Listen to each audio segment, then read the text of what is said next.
Hello बच्चों, स्वागत है आप सभी लोगों का एक नई वीडियो में। जैसा कि आप लोगों के क्लास 10th के जो बोर्ड एग्जाम है वो काफी करीब है ना। मुश्किल से 3 महीने का समय आप लोगों का बोर्ड एग्जाम के बीच में रह चुका है। ये एग्जाम आप लोगों के फरवरी में या फिर मार्च में होने वाले हैं, है ना। तो इसी चीज को देखते हुए हम लोग क्या कर रहे हैं, इस चैनल पर एक सीरीज शुरू करने वाले हैं जिसका नाम है अपकमिंग पेपर सीरीज। अब देखो, ये जो सीरीज है ना, ये क्लास 10th के बच्चों के लिए एक सबसे बेस्ट सीरीज होने वाली है। देखो, मैं इसको बेस्ट सीरीज क्यों बोल रहा हूँ। सबसे पहले ना आप लोग इस सीरीज के बारे में जान लो, क्योंकि आज हम लोग की क्लास बना है तो हम लोग इस सीरीज का पूरा इंट्रोडक्शन लेंगे। मुश्किल से 2 या 3 मिनट का टाइम लूंगा मैं आप लोग का। देखो, वैसे तो ये वीडियो ना 1 या फिर 1.5 घंटे की होने वाली है, तो मैं आप लोगों को ये नहीं बोलूंगा कि भाई मेरा पूरा वीडियो देखो, आप लोग पूरा वॉच करो, मत करो, है ना। सबसे पहले इस चीज को जान लो, इस सीरीज के बारे में। अगर आप लोग को अच्छा लगे कि हाँ ये सारी चीजें मेरे फायदे की हैं, मुझे बहुत ज्यादा फायदा मिलने वाला है इस सीरीज को देख करके, तो ही इस वीडियो को पूरा देखना, है ना, वरना फिर मत देखना। तो हम लोग सबसे पहले बात करेंगे आज हम लोग इस सीरीज के बारे में, है ना। 2 मिनट में हम लोग पूरा इस सीरीज के बारे में जान लेंगे। तो सीरीज का नाम है अपकमिंग पेपर सीरीज। अब ये सीरीज क्या होने वाली है, देखो, इस सीरीज में मैं आपको हर चैप्टर के ना दो टाइप के क्वेश्चन कराने वाला हूँ। कोई भी चैप्टर आप लोगों का क्लास 10th का जो मैथ का चैप्टर है, कोई भी चैप्टर, उसमें मैं आपको 2 ही टाइप के क्वेश्चन कराने वाला हूँ। अब कौन कौन से टाइप, सबसे पहला वो जो इंपॉर्टेंट क्वेश्चंस होंगे, जिनकी संभावना होगी 90 प्लस आने की कि हाँ ये इस बार बोर्ड एग्जाम में आ सकते हैं, वो सारे क्वेश्चंस कराऊंगा। और दूसरे वो क्वेश्चन कराऊंगा PYQ, प्रीवियस ईयर क्वेश्चन। देखो यार, आप सभी को पता होना चाहिए, ये जो प्रीवियस ईयर क्वेश्चंस होते हैं जो पिछले कई सालों में आ चुके हैं, ये क्वेश्चन ना बहुत बड़ा रोल प्ले करते हैं हर एग्जाम में। 50% क्वेश्चन ऐसे होते हैं जो हमेशा रिपीट होते हैं। अभी आप लोग इस सीरीज में देखना, बहुत सारे ऐसे क्वेश्चन होंगे जो हर बार रिपीट हो चुके हैं, है ना। तो 2 ही टाइप के क्वेश्चन हम लोग करेंगे, पहले वो जो सारे इंपॉर्टेंट होंगे और दूसरे वो जो PYQ होंगे। अब इस सीरीज को हम लोग कैसे पढ़ने वाले हैं, जैसे हम लोग की ये जो क्लास है, ये क्लास बने हैं जिसमें आज हम लोग चैप्टर 1 को पढ़ने वाले हैं। चैप्टर 1 जिसका नाम है वास्तविक संख्या, है ना। तो ये इस चैप्टर का पार्ट 1 होने वाला है इस वीडियो में, पार्ट 2 भी अगली वीडियो में आने वाला है ना। तो जैसे हम लोग चैप्टर 1 को पढ़ने वाले हैं, तो हम लोग इस चैप्टर को ऐसे नहीं पढ़ेंगे कि सारे क्वेश्चन को एक साथ ले लिया और मैं आपको बोर्ड पे टिक कराते जा रहा हूं कि ये इसका आंसर होगा, ये इसका होगा, या ये होगा, या ये होगा। ऐसा नहीं करेंगे हम लोग। देखो, हम लोग करेंगे क्या, जैसे हम लोग चैप्टर 1 को स्टार्ट कर रहे हैं आज, तो चैप्टर 1 के जितने भी क्वेश्चन पिछले कुछ सालों में बोर्ड एग्जाम में आ चुके हैं, मान लो 10 क्वेश्चन आ चुके हैं, है ना। तो 10 क्वेश्चन जो क्वेश्चन आ चुके हैं ना, मैं उनको टाइप वाइज कराऊंगा। जैसे हर क्वेश्चन को, ऐसा नहीं कि सारे क्वेश्चन को, चैप्टर 1 के जितने भी क्वेश्चन हो सभी को एक साथ लिख लूं, ऐसा नहीं करेंगे हम लोग, है ना। उसको हम लोग टाइप वाइज करेंगे। टाइप वाइज कैसे, जैसे ये टाइप 1 है हमारा, इस पर कुछ ना कुछ क्वेश्चन है जो आपके बोर्ड एग्जाम में आ चुके हैं, जैसे 2 या 3 क्वेश्चन है जो ऑलरेडी आ चुके हैं। तो हम लोग इस टाइप को सबसे पहले इसका बेसिक कॉन्सेप्ट समझेंगे, और फिर इस टाइप पर जितने भी क्वेश्चन होंगे हम लोग उनको वीडियो में लगाएंगे, है ना, उनको हम लोग सॉल्व करेंगे। जैसे टाइप 1 दे रखा है अभाज्य, भाज्य और सहभाज्य संख्याओं पर आधारित क्वेश्चन। इन पर आधारित क्वेश्चन कैसे आते हैं हम लोग उसको करेंगे। तो हर टाइप को पढ़ने से पहले हम लोग क्या करेंगे, उस टाइप का बेसिक कॉन्सेप्ट समझेंगे, चाहे वो कोई सा भी टाइप हो, है ना, कितना भी बड़ा टाइप हो। मुश्किल से 5 मिनट लगेंगे हर एक क्वेश्चन, हर एक टाइप के बेसिक कॉन्सेप्ट को समझने के लिए, है ना। ठीक है, तो बस यही था भाई इस पूरी सीरीज का सबसे ज्यादा बेसिक पार्ट जो था वो यही था, इस सीरीज के बारे में जानना। तो अभी हम लोग वीडियो को स्टार्ट करेंगे। अगर आप लोगों को ऐसा लगा हो कि ये जितनी भी सारी चीजें मैंने बताई हैं इस सीरीज के बारे में, ये आप लोगों की बहुत फायदे की हैं, तो आप लोग इस वीडियो को पूरा देखें। और यकीन मानना मेरा, इस वीडियो को देखने से 80 प्लस मार्क्स, मैं आप लोगों को देखो इतनी गारंटी तो नहीं देता कि भाई आप लोग 100 आउट ऑफ 100 नंबर लेकर आ जाओगे, है ना। देखो, अगर जो बच्चा बहुत ध्यान से और बहुत मेहनत से इस सीरीज को ना पूरा कंप्लीट करेगा, मुश्किल से 30 या 40 वीडियो होंगी इस सीरीज की, इसको पूरा ध्यान से कंप्लीट करेगा, तो मैं बिल्कुल बोल सकता हूँ भाई उस बच्चे के 80 प्लस मार्क्स कहीं भी नहीं गए, है ना। चाहे वो बच्चा, उसको मैथ का MB क्यों नहीं आता हो, ये सीरीज एक बार देख लो। ये सीरीज ऐसा नहीं कि मैं सारी इसमें क्वेश्चंस आप लोगों को लगाए जा रहा हूँ भाई, मैं आपको ना बिल्कुल ऐसे पढ़ाऊंगा जैसे आप लोग को चैप्टर की एक्सरसाइज करते हैं ना, बेसिक कॉन्सेप्ट है ना, हर एक कॉन्सेप्ट को आप लोग समझते हो और तब उस चैप्टर की एक्सरसाइज को करते हो, सेम उसी तरीके से आप लोग को इस सीरीज में पढ़ाने को मिलेगा। इसलिए ये हर एक वीडियो 1 या फिर 1.5 घंटे की हुआ करेगी इस सीरीज की, तो उसको आप लोग पूरा देखा करना, या फिर जिसको लगे कि हाँ ये सारी चीजें मेरे काम किया, तो वो इस वीडियो को पूरा देख लेना, है ना। तो आज हम लोग क्या करेंगे भाई, चैप्टर नंबर 1 को हल करेंगे। क्लास 10th का पहला चैप्टर है, चैप्टर नंबर 1, जिसका नाम है वास्तविक संख्या, है ना। और ये हमारा इस चैप्टर का पार्ट 1 है, जिसमें हम लोग 25 प्लस क्वेश्चंस की प्रैक्टिस करने वाले हैं, वो भी बेसिक कॉन्सेप्ट के साथ, है ना। तो चलो अब हम लोग वीडियो को स्टार्ट करते हैं। बहुत सारी बातें हो चुकी हैं, मुझे पता है बहुत सारे बच्चे सोच रहे होंगे कि यार शुरू में इतनी बातें बता दी, बट कोई नहीं, है ना। अभी हम लोग अपना वीडियो पे ध्यान देते हैं और हम लोग इस सीरीज को स्टार्ट करते हैं। तो देखो भाई, सबसे पहले हम लोग टाइप 1 के क्वेश्चंस करने जा रहे हैं। अब ये समझ लो टाइप 1 के जो क्वेश्चंस होते हैं वो किस तरीके से एग्जाम में आते हैं, है ना। तो ये टाइप 1 है। देखो एग्जाम में जो क्वेश्चंस आते हैं वो सीधा सीधा संख्याओं पर आधारित होते हैं। किस तरीके से? जैसे वो आपसे पूछ लेगा कि अभाज्य संख्याएं कौन सी होती हैं, भाज्य संख्याएं कौन सी होती हैं, या फिर सहअभाज्य संख्याएं कौन सी होती है ना। कोई भी संख्या पूछ सकता है आपसे एग्जाम में। तो मेनली तो यही संख्या है जो पूछी जाती है एग्जाम में। जैसे मैं आपको एक क्वेश्चन दिखा देता हूँ।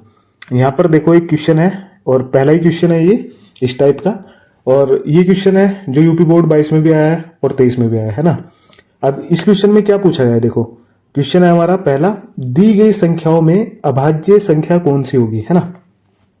आपको 4 ऑप्शन दिए गए हैं यहाँ पर और इन चारों में कोई ना कोई संख्या अभाज्य है ना। तो आप लोगों को बताना है। तो ये चीज आप लोग कब बता पाओगे? जब आपको पूरा कॉन्सेप्ट क्लियर होगा कि अभाज्य संख्या कौन सी होती है ना। तो इस वीडियो का जो मेनली कॉन्सेप्ट है वो कॉन्सेप्ट ये है, जब भी हम लोग कोई टाइप करेंगे, है ना, जैसे अभी हम लोग टाइप 1 कर रहे हैं, तो उस टाइप के क्वेश्चंस करने से पहले हम लोग एक बार उसका बेसिक कॉन्सेप्ट समझेंगे सबसे पहले। जैसे यहाँ पर क्या है, संख्याओं के बारे में जानकारी है ना, अभाज्य, भाज्य और सहभाज्य। हम लोग पहले इन संख्याओं को समझेंगे और उसके बाद हम लोग इन सारे क्वेश्चंस को इजीली करेंगे, है ना। तो सबसे पहले हम लोग कॉन्सेप्ट समझ लेते हैं। तो देखो भाई कॉन्सेप्ट क्या है, सबसे पहले हम लोग समझेंगे अभाज्य संख्या क्या होती है ना, फिर उसके बाद भाज्य और फिर सहभाज्य। मैं आपको कोई भी परिभाषा नहीं लिखवाने वाला हूं इसमें कि अभाज्य संख्या की परिभाषा ये होती है, नहीं। मैं आपको डायरेक्टली प्रैक्टिकली बताऊंगा कि अभाज्य संख्या क्या होती है ना। रटवाने वाला काम हम लोग नहीं करेंगे यहाँ पर। तो इसको सबसे पहले यहां से रफ कर देते हैं और सबसे शुरू में समझते हैं अभाज्य संख्याएं कौन सी होती है। देखो ध्यान से सुनना, जो संख्याएं केवल 2 संख्याओं से घटे, केवल और केवल 2 संख्याओं से घटे, है ना, कोई तीसरी चौथी पांचवी, है ना, इस तरीके से नहीं घटे, केवल और केवल 2 संख्याओं से घटे, वो संख्या अभाज्य कहलाती है। अब हम लोग जान लेते हैं वो 2 संख्याएं कौन कौन सी होंगी जो अभाज्य होती है ना। जैसे वो संख्या एक तो 1 से कटनी चाहिए और दूसरा वो खुद से कटनी चाहिए। जो संख्या 1 से कट रही है और खुद से कट रही है वो संख्या कैसी होगी? अभाज्य संख्या होगी। जैसे एक एग्जाम्पल लिख लेते हैं ना, यहां पर मैं एक संख्या ले लेता हूं 2। अब 2 कौन कौन सी संख्याओं से पूरा पूरा कटता है? देखो 2 एक तो 1 से कटता है ना, और दूसरा किससे कटता है? 2 खुद से कटता है। क्या कोई ऐसी संख्या है जो 2 को पूरा पूरा काटती है? नहीं काटती। तो केवल 2 ही संख्याएं होंगी, है ना। पहली कौन सी होगी? 1, और दूसरी कौन सी होगी? वो खुद, है ना। एक और एग्जाम्पल हम लोग देखते हैं, जैसे 3 है। 3 बताओ किस किस संख्या से कटता है? देखो 3 1 से कटता है। ये जो 1 है ये सभी संख्याएं जितनी भी है ना सभी को पूरा पूरा काटता है ना। तो 1 से तो हर संख्या कटती है। अब दूसरा 3 किससे कटता है? 3 खुद से कटता है पूरा पूरा। क्या कोई ऐसी संख्या है जो 3 को काटती है? नहीं काटती। तो यहां पर भी कितनी संख्याओं से कट रहा है? 2 संख्याओं से कट रहा है। वो भी कौन कौन सी? एक तो ये 1 से कट रहा है और दूसरा ये खुद से कट रहा है। तो ये संख्या कैसी होगी? अभाज्य संख्या होगी, है ना। अब हम लोग ये देखेंगे कि अभाज्य संख्याएं शुरू कहां से होती है और कौन कौन सी होती है ना। तो यहां पर हम लोग इसको रफ कर देते हैं और हम लोग देखेंगे अभाज्य संख्याएं कौन कौन सी होती है। जैसे देखो भाई, सबसे छोटी जो अभाज्य संख्या होती है वो होती है हमारे पास 2, फिर उसके बाद होती है 3, फिर उसके बाद होती है 5, फिर 7, फिर 11, फिर 13 और फिर 17 और उसके बाद 19, और इस तरीके से बहुत सारी संख्या होती हैं जो चलती जाती है ना इनफाइनाइट तक। हम ये नहीं बता सकते कि सबसे बड़ी अभाज्य संख्या कौन सी होगी। हम ये जरूर बता सकते हैं कि सबसे छोटी जो अभाज्य संख्या होगी वो हमारे पास 2 होगी।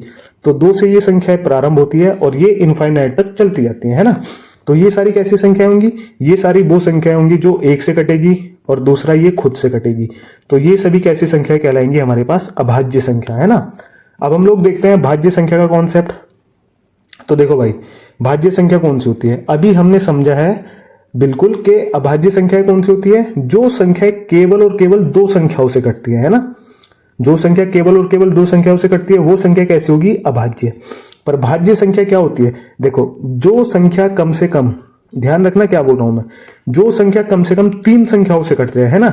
ज्यादा से ज्यादा वो कितनी भी संख्या से कट सकती है, 3 के बाद 4 संख्याओं से कट सकती है, 5 से भी कट सकती है, 6 से भी, 10 से भी, 100 से भी, है ना। पर वो कम से कम 3 संख्याओं से जरूर कटनी चाहिए, है ना।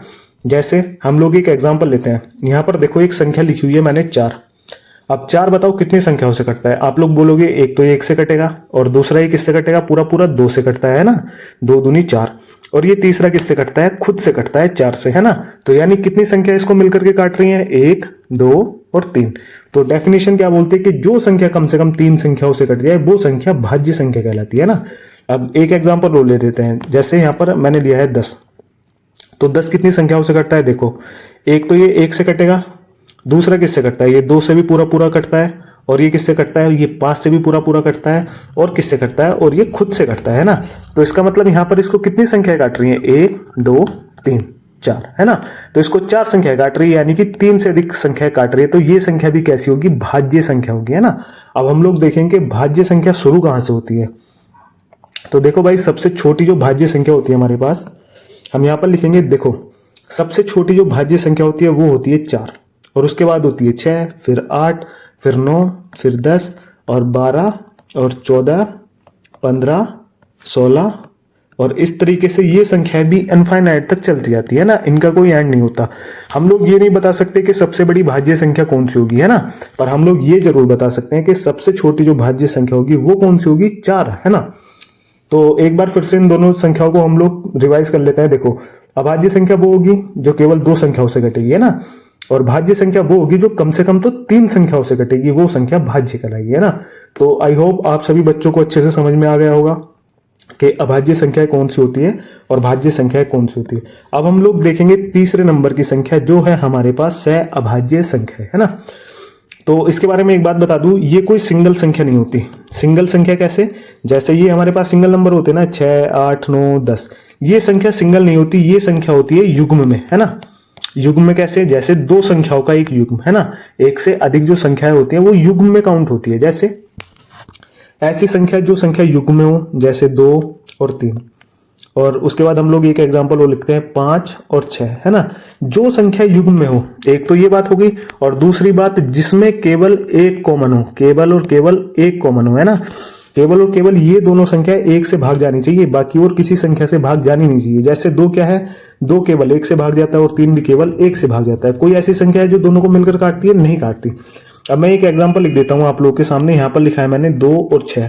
ये संख्या कैसी होगी, देखो ये 1 से तो भाग जाएगी, है ना, तो 1 इसमें कौन फैक्टर हो गया। बट एक चीज और, ये 2 जो है ये खुद से भी कटता है और 2 6 को भी काटता है 3 बार, यानी कि इसमें एक कॉमन फैक्टर और हुआ जो कि है 2। तो ये संख्या कैसी होगी, ये हमारे पास सहअभाज्य संख्या नहीं होगी, है ना। तो कहने का मतलब ये है, संख्याओं का एक ऐसा युग्म जिसमें केवल और केवल एक कॉमन होता है, वो संख्या सहअभाज्य कहलाती है ना। इनका कोई वो नहीं है कि ये संख्या यहीं से स्टार्ट होती है, ये संख्याएं आप लोग कहीं से भी स्टार्ट कर सकते हो। जैसे एक एग्जांपल ले लेते हैं हम लोग, मैं ले लेता हूं 7 और 11। 7 और 11 ऐसी संख्या है जो दोनों मिलकर एक ही संख्या से कटती है, जो कि है 1, बाकी और किसी संख्या से ये नहीं कटती, है ना।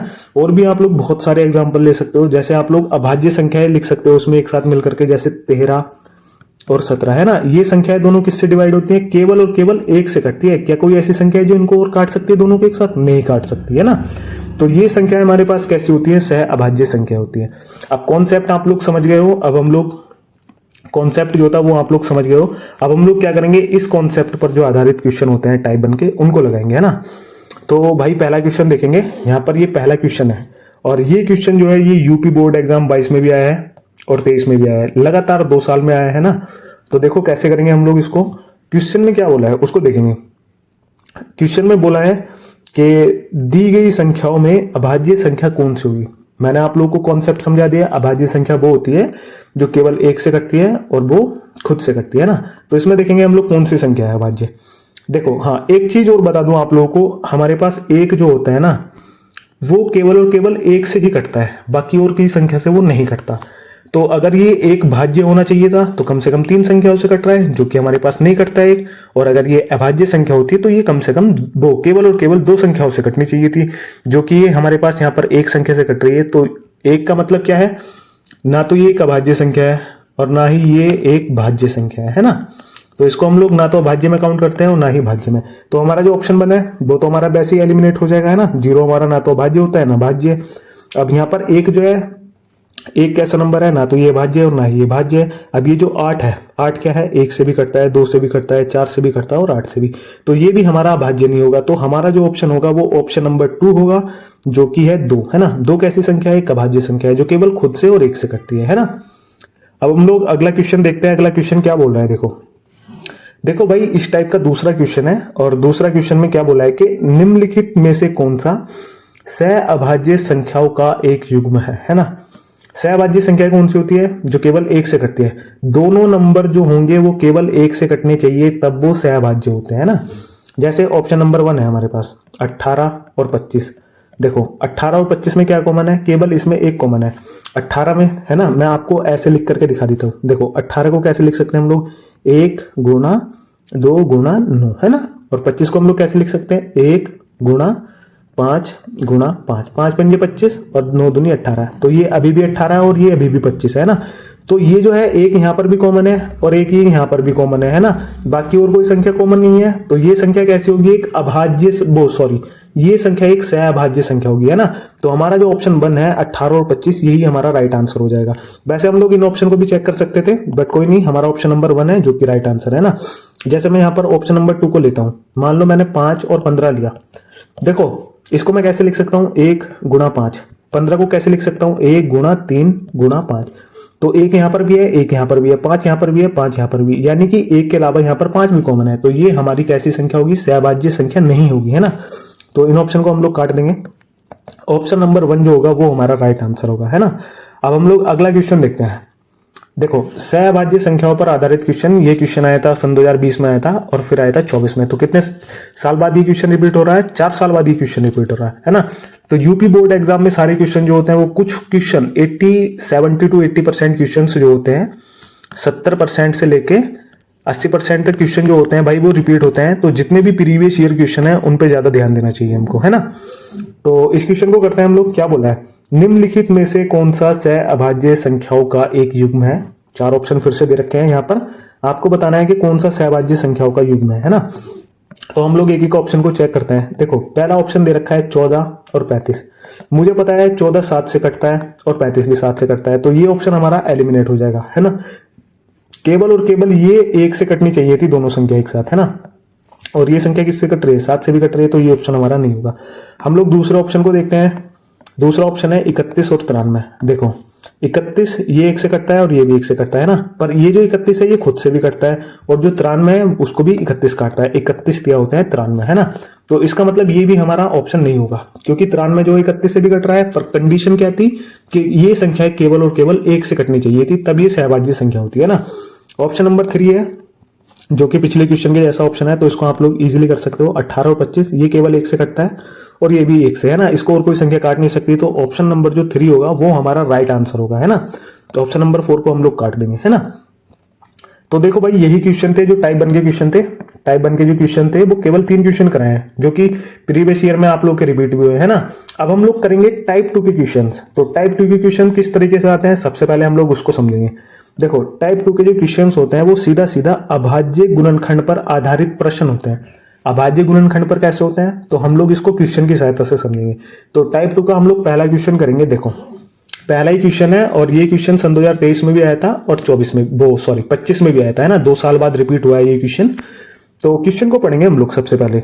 देखो संख्या 156 का अभाज्य गुणनखंड क्या होगा, मतलब सीधा सीधा बोला है ये जो संख्या है आपकी 156, आपको इसके क्या करना है, अभाज्य गुणनखंड करने हैं, है ना।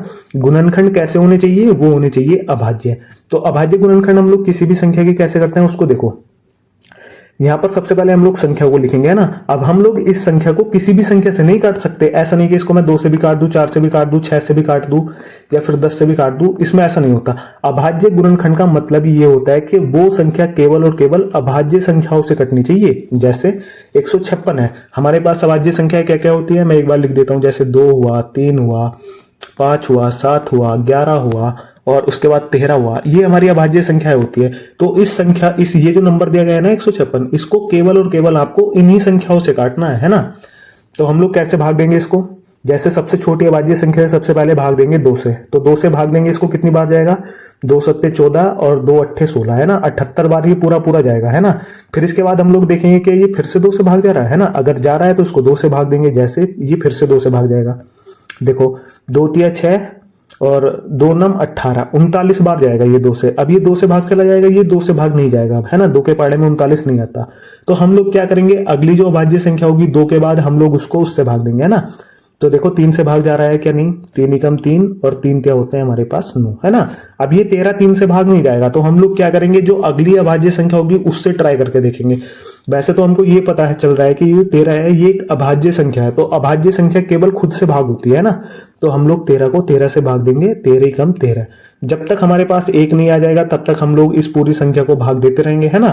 तो ये जो हमारे पास संख्याएं आई है यही हमारे पास अभाज्य गुणनखंड है। तो 156 को हम लोग कैसे लिख सकते हैं, 2 की पावर 2।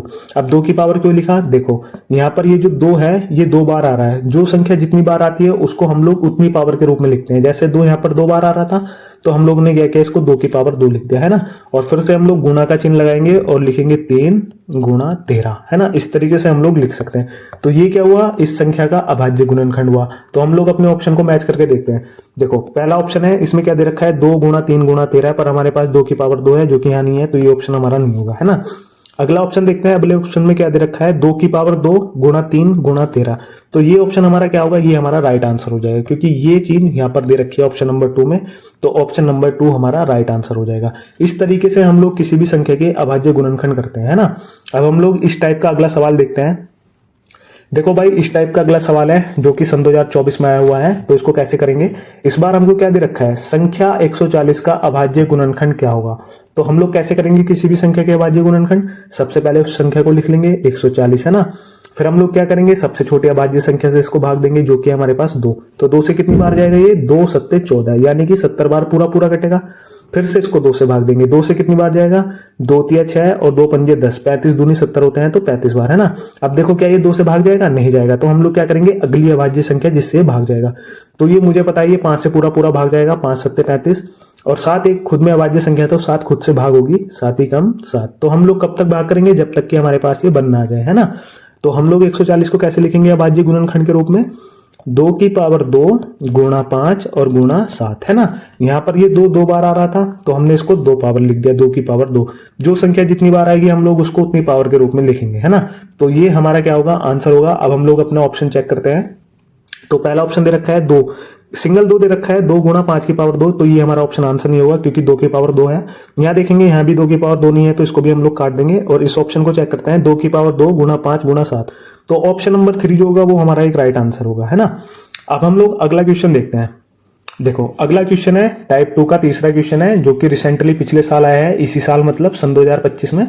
तो संख्या क्या दे रखी है, देखो इस बार संख्या दे रखी है संख्या 144 का अभाज्य गुणनखंड क्या होंगे। सेम उसी तरीके से करेंगे जैसे पिछले 2 क्वेश्चन किए हमने। सबसे पहले हम लोग संख्या को लिखेंगे 144, और इसके अभाज्य गुणनखंड किस तरीके से करेंगे, इसको 2 से भाग देंगे।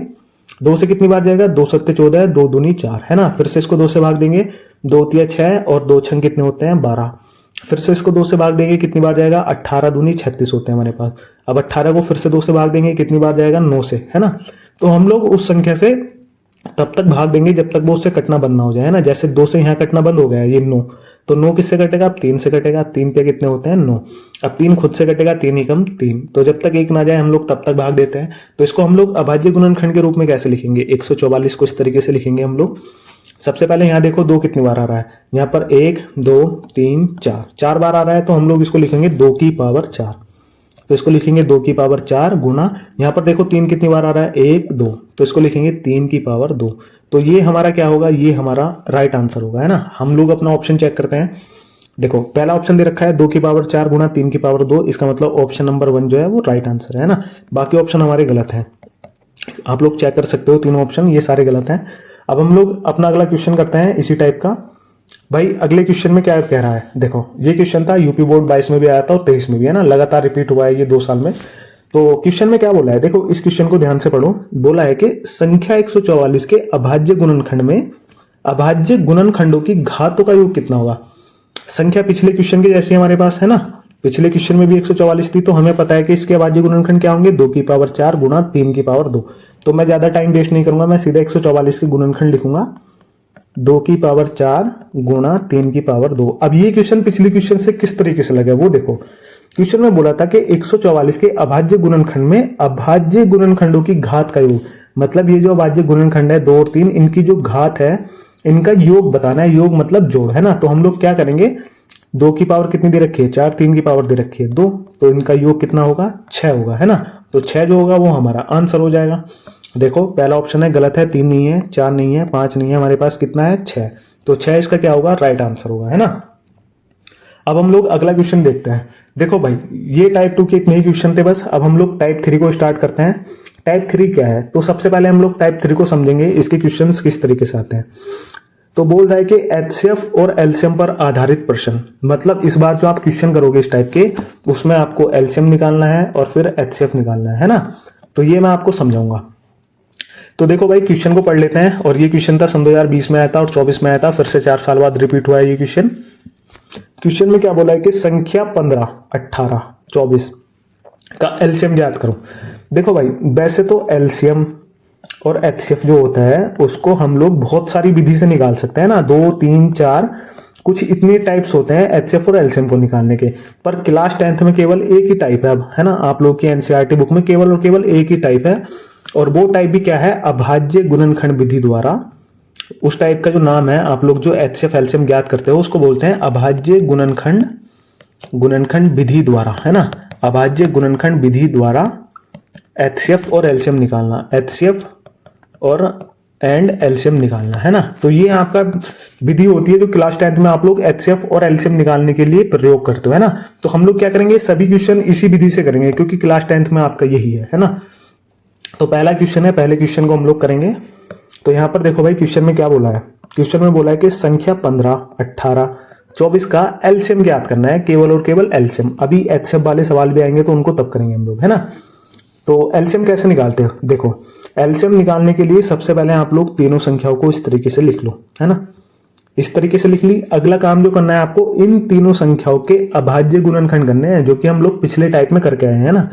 तो यहाँ पर हम लोग बारी बारी से संख्या को लिख लेते हैं, 15, 18, 24, और इनके अभाज्य गुणनखंड कर लेते हैं। क्या क्या होंगे, 15 के क्या होंगे, 3 से जाएगा, 3 पंजे 15, और 5 किससे जाएगा, 1 से, 5 ही कम 5। 18 के करेंगे हम लोग, 2 से जाएगा, 2 नम 18, और 3 तिया 9, और 3 ही कम 3, है ना। 24 किससे जाएगा, 2 से जाएगा 12 बार, और 12 2 से जाएगा 6 बार, और 6 भी 2 से जाएगा 3 बार, और 3 ही कम 3। तो ये हम लोग के इन तीनों संख्याओं के अभाज्य गुणनखंड हो गए, है ना। सबसे पहले आप लोगों को जितनी भी संख्याएं दे रखी हैं सबके अभाज्य गुणनखंड करने हैं। फिर क्या करना है, देखो फिर आपको ये करना है, तीनों संख्याओं को इस तरीके से लिखो, 15, 18, 24, है ना, ऊपर नीचे। अब 15 के अभाज्य गुणनखंड क्या आते, 3 गुणा 5, है ना। 18 के अभाज्य गुणनखंड क्या आते, 2 गुणा 3 की पावर 2, है ना। और 24 के अभाज्य गुणनखंड क्या आते, 2 की पावर 3 गुणा 3। देखो जब भी हम लोग एलसीएम निकालते हैं एंड एचसीएफ निकालते हैं तो हम लोग क्या करते हैं, सभी जो गुणनखंड होंगे ना उनको पावर के रूप में लिख लो। चाहे कोई संख्या एक बार ही है ना तो उसकी पावर 1 लिख लो। जैसे जैसे हम लोग क्या करेंगे, यहाँ पर देखो जैसे 3 एक बार है तो इसको हम लोग लिख लेंगे 3 की पावर 1। 5 भी एक बार आया है, 5 की पावर 1। 2 एक बार आया है, 2 की पावर 1। और यहाँ 3 की पावर ऑलरेडी लिखी हुई है, यहाँ पर 2 की पावर ऑलरेडी लिखी हुई है, और 3 की पावर यहाँ पर फिर से 1, है ना। अब देखो अब सीधा जो काम हो जाता है ना वो हो जाता है आपका एलसीएम निकालने का, है ना। तो एलसीएम निकालने में हम लोग क्या करेंगे, देखो जब भी हम लोग एलसीएम निकालेंगे ना, एक तो जो कॉमन गुणनखंड होंगे, कॉमन मतलब आप लोगों को पता है जो इस लाइन में भी हो, इस लाइन में भी हो, इस लाइन में भी हो संख्या, वो संख्या कॉमन होती है ना। जैसे हम लोग देखेंगे यहाँ पर, देखो 3 यहाँ पर है, 3 यहाँ पर भी है, और 3 यहाँ पर भी है ना। तो हमारे पास क्या होगा, 3 हमारे पास कॉमन होगा, तो हम लोग इसको क्या लिख लेंगे, कॉमन यहाँ पर 3, है ना। फिर से गुणा का चिन्ह लगाएंगे। अब हम लोग क्या देखेंगे, कोई अगली संख्या देखेंगे जो कॉमन हो। देखो 5 यहाँ है, पर 5 यहाँ नहीं है, ना यहाँ है, ना यहाँ है, तीनों लाइन में किसी में भी नहीं है ना। अब देखो अगली संख्या क्या है हमारे पास, 2 है, 2 यहाँ है, 2 यहाँ है, पर 2 इस लाइन में नहीं है। तो 2 इसका मतलब इन दोनों संख्याओं में तो कॉमन है, पर तीसरी संख्या में कॉमन नहीं है ना। तो कम से कम तीनों संख्याओं में कॉमन होनी चाहिए जितनी भी संख्या दे रखी है। तो हम लोग क्या करेंगे, केवल और केवल 3 ही कॉमन था, हमने 3 को लिख लिया। अब हम लोग क्या करते हैं, कॉमन के साथ जो नॉन कॉमन संख्या होती है ना, नॉन कॉमन जो कॉमन नहीं है, उन संख्याओं को भी हम लोग एलसीएम निकालने के लिए यूज करते हैं। जैसे 5, 3 के बाद क्या था, 5 था, 5 नॉन कॉमन है क्योंकि कहीं भी नहीं आ रहा तो हम लोग 5 को भी लिखेंगे। 2 था, 2 नॉन कॉमन है, हम लोग 2 को भी लिखेंगे। देखो आप लोग सोच रहे होंगे 2 यहाँ पर भी और यहाँ पर भी, केवल एक ही बार लिखना है कॉमन संख्या कोई भी हो, है ना, चाहे वो नॉन कॉमन हो चाहे वो कॉमन हो, केवल और केवल एक ही बार लिखी जाएगी। अब हम लोग एलसीएम निकालने के लिए क्या करेंगे, जितनी भी संख्याएं लिखी है ना इन सब की क्या करेंगे, हम लोग सबसे बड़ी घात लेंगे, सबसे बड़ी घात, है ना, एलसीएम में। तो देखो 3 की सबसे बड़ी पावर क्या है, 3 की यहाँ 1 है और यहाँ 2 है और यहाँ 1 है, तो सबसे बड़ी पावर क्या होगी, 2 होगी। तो हम लोग लिख लेंगे 3 की पावर 2। ऐसे हम लोग 5 को करेंगे, 5 की सबसे बड़ी पावर 1 है और छोटी भी 1 ही है ना, तो 5 की पावर 1। 2 को देखेंगे, देखो 2 की पावर यहाँ पर 1 है और यहाँ पर 3 है, यानी कि सबसे बड़ी पावर क्या होगी, 3। अब आप लोग इसको हल कर लो। जैसे 3 की पावर 2 का मतलब होता है 9, 5 की पावर 1 का मतलब 5, और 2 की पावर 3 का मतलब 8। इसको मल्टीप्लाई कर लो, 8 पंजे कितने होता है 40, और 40 नंबर होता है 360, है ना।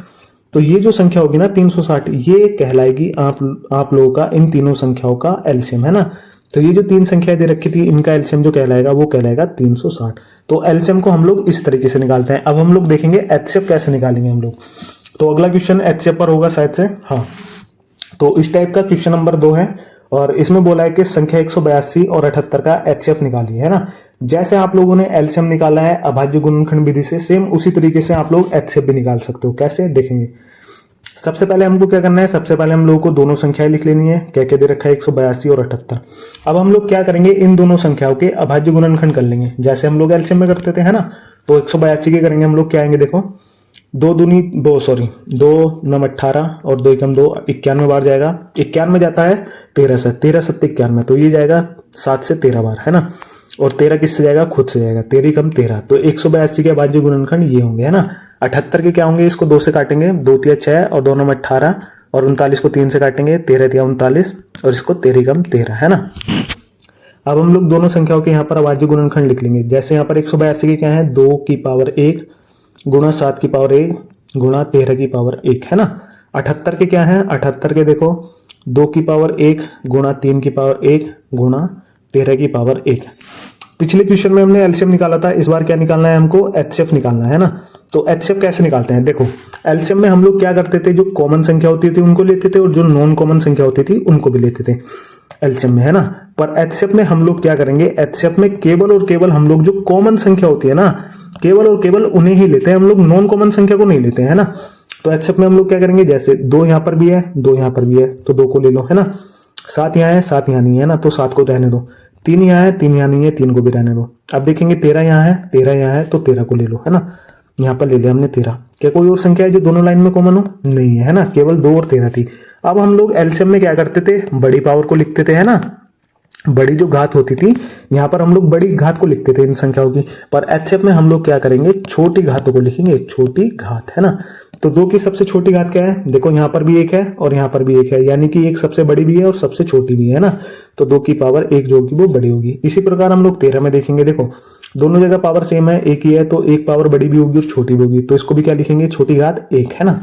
अब इसको आगे हल कर लो, 2 की पावर 1 का मतलब 2 होता है और 13 की पावर 1 का मतलब 13 होता है, और 13 दूनी कितने होते हैं हमारे पास, वो होते हैं 26। तो इन संख्याओं का जो एचसीएफ आएगा वो आपका 26 जो होगा वो आपका राइट आंसर होगा, है ना। तो ये क्वेश्चन था, देखो सन 2024 में आया था ये, पिछले से पिछले साल, है ना। देखो कितना इंपॉर्टेंट क्वेश्चन था एचसीएफ का, है ना। और इसी प्रकार एलसीएम का हम लोग और क्वेश्चन करेंगे।